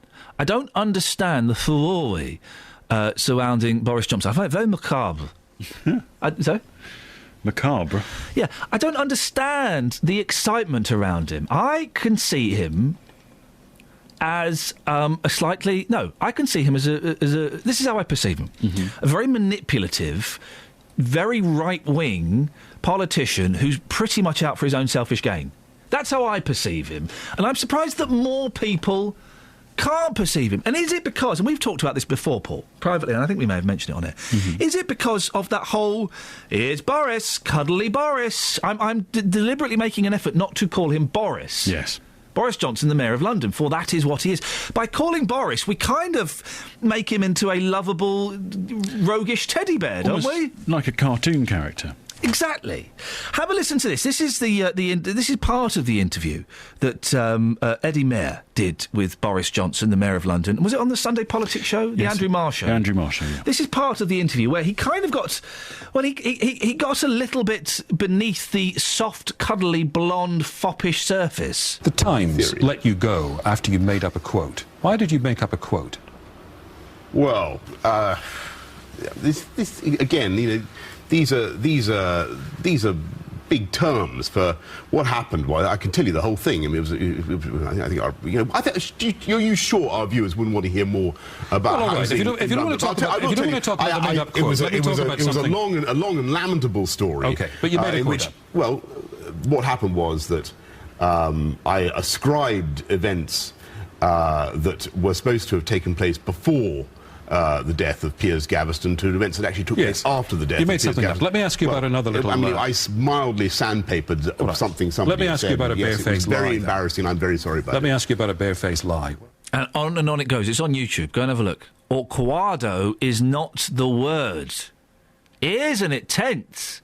And he does it. It's interesting, when we spoke to our guest at 8 o'clock, he was saying that if Boris Johnson does stand as an MP, then the press might go for him a little bit harder than they have done.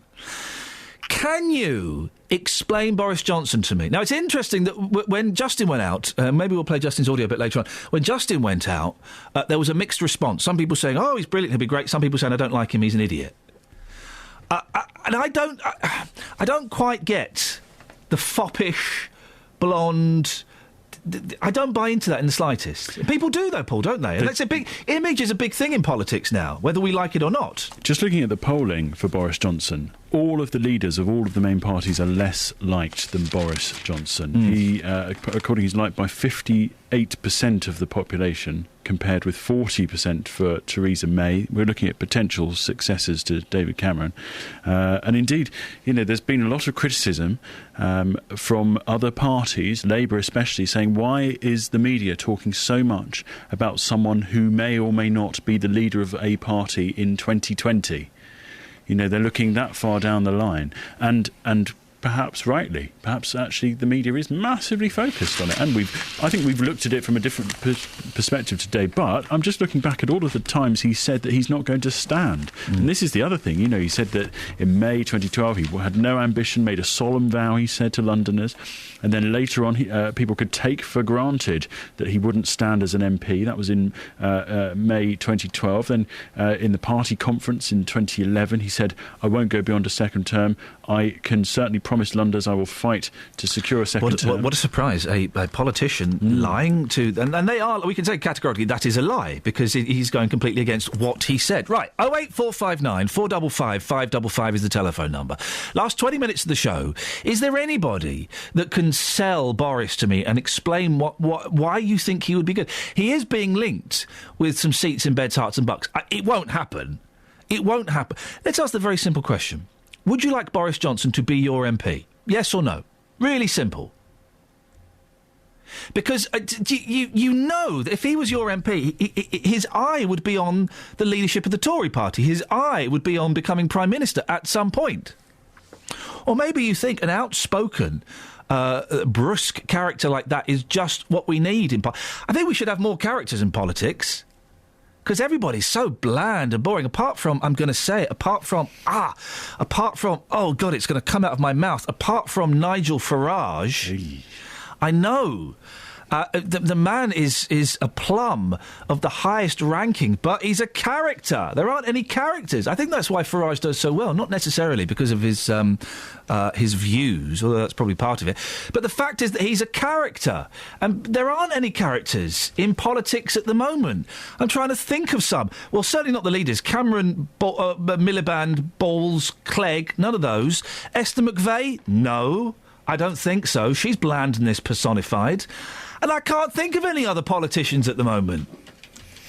Paul, you may well be again, political reporter for BBC Three Counties Radio. Give me some characters.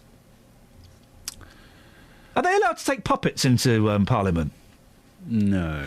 Are they not? Well, it's frowned upon. I don't because I tell you what would get Clegg back. Yeah. In popularity stakes, if he came up with a puppet one day. Prime Minister's Question Time, he stood up and said, well, I've got no questions for the Prime Minister, but Mr Fussy Fuzz does. What would you like to ask the Prime Minister, Mr Fussy Fuzz? Well, I'd like to know what we're going to do about Gaza! David Cameron, that would stun David Cameron, wouldn't it? Yeah, he would be surprised at that. Well, is the Prime Minister going to answer it? Ask the question again, Mr Fuzzy Fuzz. I want to know what we're going to do about the situation in Gaza! Or a robot butler. It's like when you get to the fourth series of an American sitcom, they either bring in a puppet, an animal, a robot butler, or a cute blonde kid. And they did it with all different stroke, Happy Days, all of them.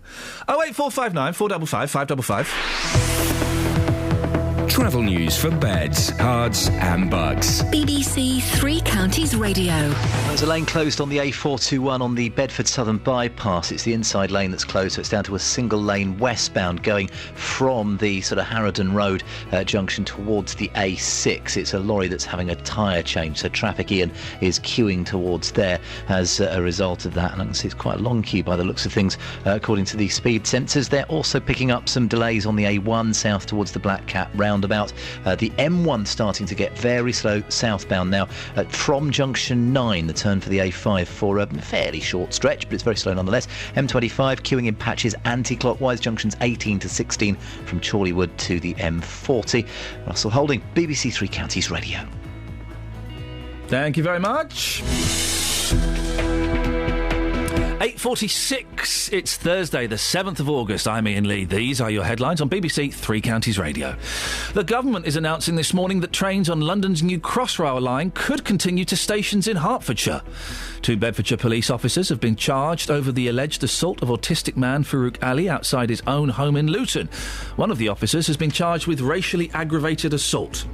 And a woman from Newport Pagnell is calling for clarity on breastfeeding in public after being told she can't breastfeed at the town's swimming pool. Going to give us your calls on that and let us know your breastfeeding stories in 08459 455 555. We'll speak to you and possibly Justin Dealey as well after the weather with Wendy. Beds, Herts and Bucks weather. BBC Three Counties Radio. Hello, good morning. What a beautiful start to the day we've had so far, and it's going to continue much in this way through into the afternoon. Temperatures will reach 22, 23 degrees, something like that. It's not going to be too bad at all. There is a chance because of the humidity that a shower will build up into the afternoon, but that's going to be the exception to the rule. Into the night then, it stays pretty warm and sultry with a low of about 17 degrees in a spot like St Albans. conditions. So, it's going to be a bit uncomfortable for sleeping. And then it's going to cloud over in the early hours of the morning with the first of the pulses of rain moving up from the south, probably arriving on our shores about sort of 7, 8 o'clock, something like that. And that sets the tone for the day. If it's not raining, it's going to be pretty grey. It will be fresher, 21 degrees, but there will be some heavy rain on and off throughout the afternoon. So easternmost parts of the 3 counties are covered by a yellow weather warning from the Met Office because there could be some very large puddles by the end of the day. Not so much of a problem on Saturday that there will be fine conditions, but on Sunday we could end up with some unseasonably wet and windy weather from this ex-hurricane Bertha, but it's very difficult to pin down at the moment, and so keep an ear out for the forecasts over the next few days for further details. That's how it's looking for now. Every weekday from 3. Spend your afternoons talking about beds, hearts and bucks. It's an amazing venue. If you haven't been to Amstel Park, get along. It's absolutely beautiful. Discussing the biggest stories. In terms of our people, we've invested £5 million to recruit new nurses. In the company of friends. Howard Berry, Ian Brown, Amanda Devlin. Amanda, what have you been watching this week? I went to the Happy Days. And debating the week's hottest topics. The biggest problem is actually lack of money, lack of opportunities, poor availability of training. The use of CCTV spy cars to catch people who park illegally is to be banned. Roberto Perroni, weekdays from 3. BBC 3 Counties Radio. Wagwan, if you hear a whisper, give us a shout. That one gets coloured orange. My favourite ones are being coloured orange. And that I'm going to have that again. Wagwan, if you hear a whisper, give us a shout. This is my other favourite one. If you hear a whisper, give us a shout. I think you know why. Are we going to speak to Justin Scoynes? Yeah, he's... OK, well, when? Surely. But I'm not being funny. We've got 11 minutes of the show left, so when do you think we might speak to Justin? He's Other producers would have had him up by now, ready to go, mate. So just wondering... I'm only going to get him ready up when he's ready. He's doing talk about lifts. You've been talking about lifts. Do you want to do the reset and then he'll be ready to go? Well, yeah, OK. You could tell me how to do my job or you could do yours. I mean, I don't know. Which do you prefer? Right now? Yeah, right now, mate. I'm serious. Right now. There he is. What fader would I use to approach him? I haven't briefed him yet, so I just need to do that. Are you serious? How's that? Sorry, I've lost my train of thought. How's that? Really? How's that? Yeah. How's that? Yeah. Do you want the other one? There's a pair, matching pair. There you go.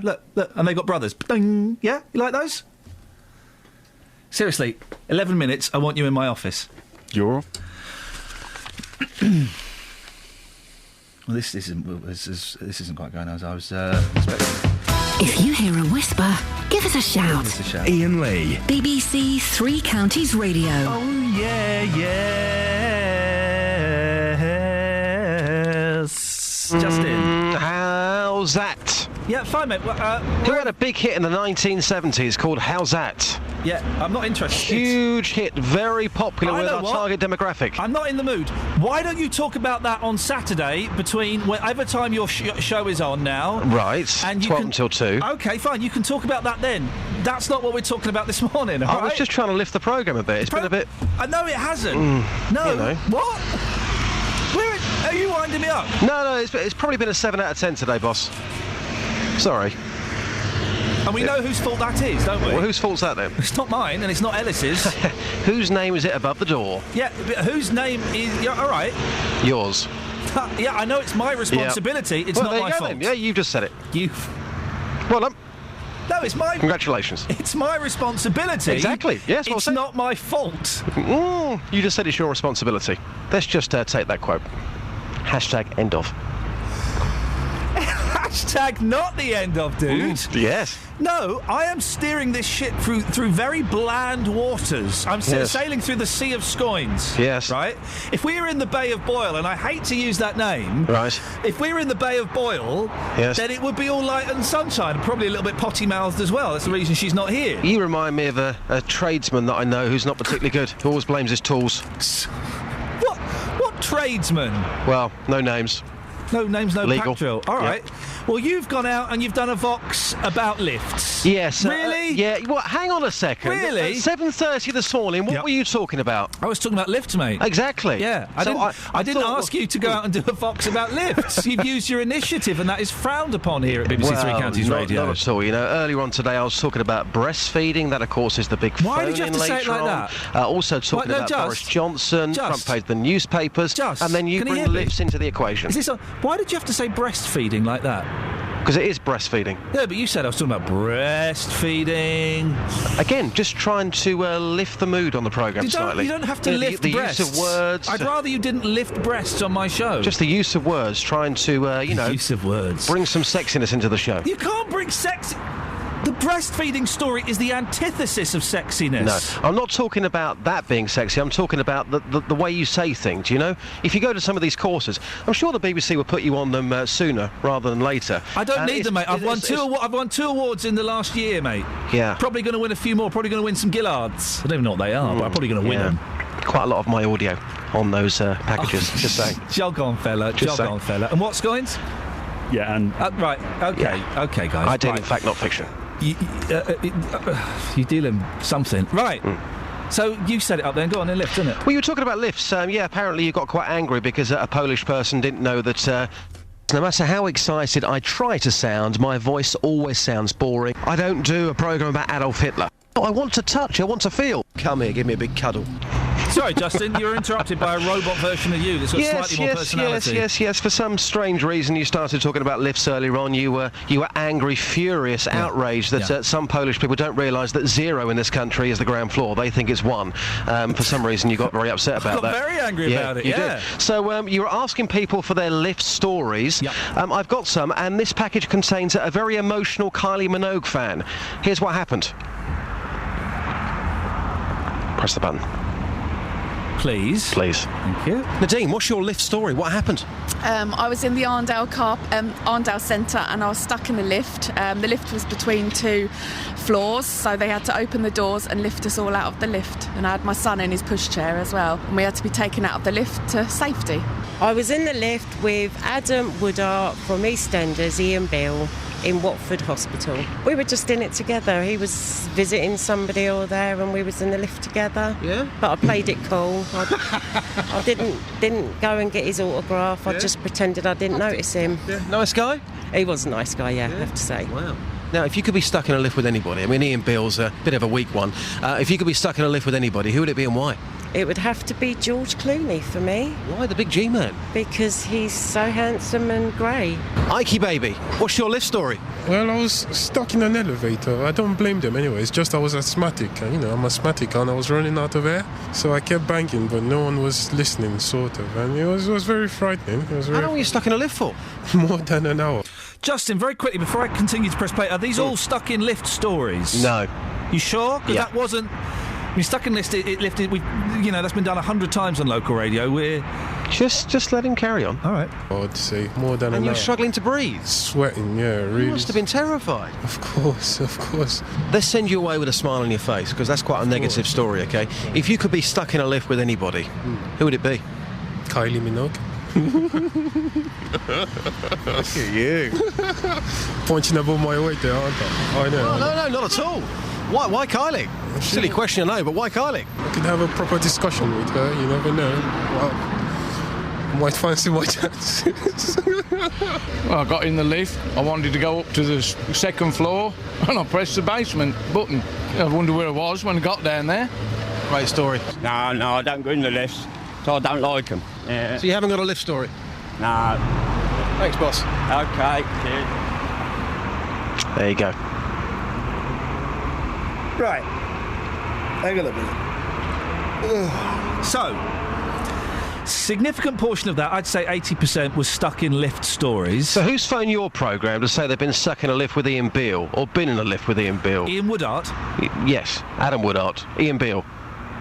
Adam He used to Woodyard. have a beard, but now he's shaved it off. Adam Woodyard. Yes. No one's called him because I wouldn't have let them got through. The bullshine filter would have sounded. They would have been cut off. And then you've got some poor fella who wants to molest Kylie Minogue in a lift. Who doesn't? Doesn't matter. Well, no, it doesn't matter if it's in a lift or not. It's still molestation. And then a fella who wanted to go to the first floor and he pressed the basement. I mean, really? Okay, what's the best that you've got then? No, it doesn't matter what. You've got? No, it doesn't matter what. No, Dealey, it doesn't matter. Well, we had Lynn phone in who told us something about lifts. Oh yeah, something. What was that then? I don't remember. Great call. You're right. Okay. Are you winding me up? No. Are you going to deliberately being rubbish today? I'm just backing myself up. Listen, I've been out and about this morning for you on the hottest topics, locally, nationally, and then you started talking about lifts. Is this a joke, Scoins? Is he punking me? Great job, Dealey. Really. Thank you. Good stuff. I can only do what's put in front of me. Yeah, and he did really well. And the Boris and the other stuff was great. Really. The Boris stuff was all right, actually. Yes. I quite enjoyed that. And the breastfeeding stuff was good. And also, flipped car parking. Yeah. Out there talking to people locally, about how it could affect their business long term. I'm trying to keep these people in business. We want to be local and vocal. What have you done today? When you go home today... Hang on, stay there. What are you going to say to your kids? I'm going to say Lynn from Bletchley's on the line. Morning, Lynn. Good morning, Ian. Now, Lynn, what would you like to say? I got stuck in a lift. It was pretty scary. But, hand on heart, I think if I had a choice, I wouldn't mind getting stuck in the lift with Jonathan Vernon Smith. Good call. Right. Good broadcast. Oh, dear. He'd be able to get you out. Right. He's brilliant. He's a brilliant man. We're late. Probably call the company. He's a brilliant man. Yeah, right. Lynn. Great show. He's a great... Award-winning. Yeah, I've won an award. Right. Thank you, Justin.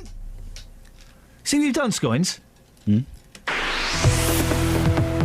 Travel news for beds, cards and bugs. BBC Three Counties Radio.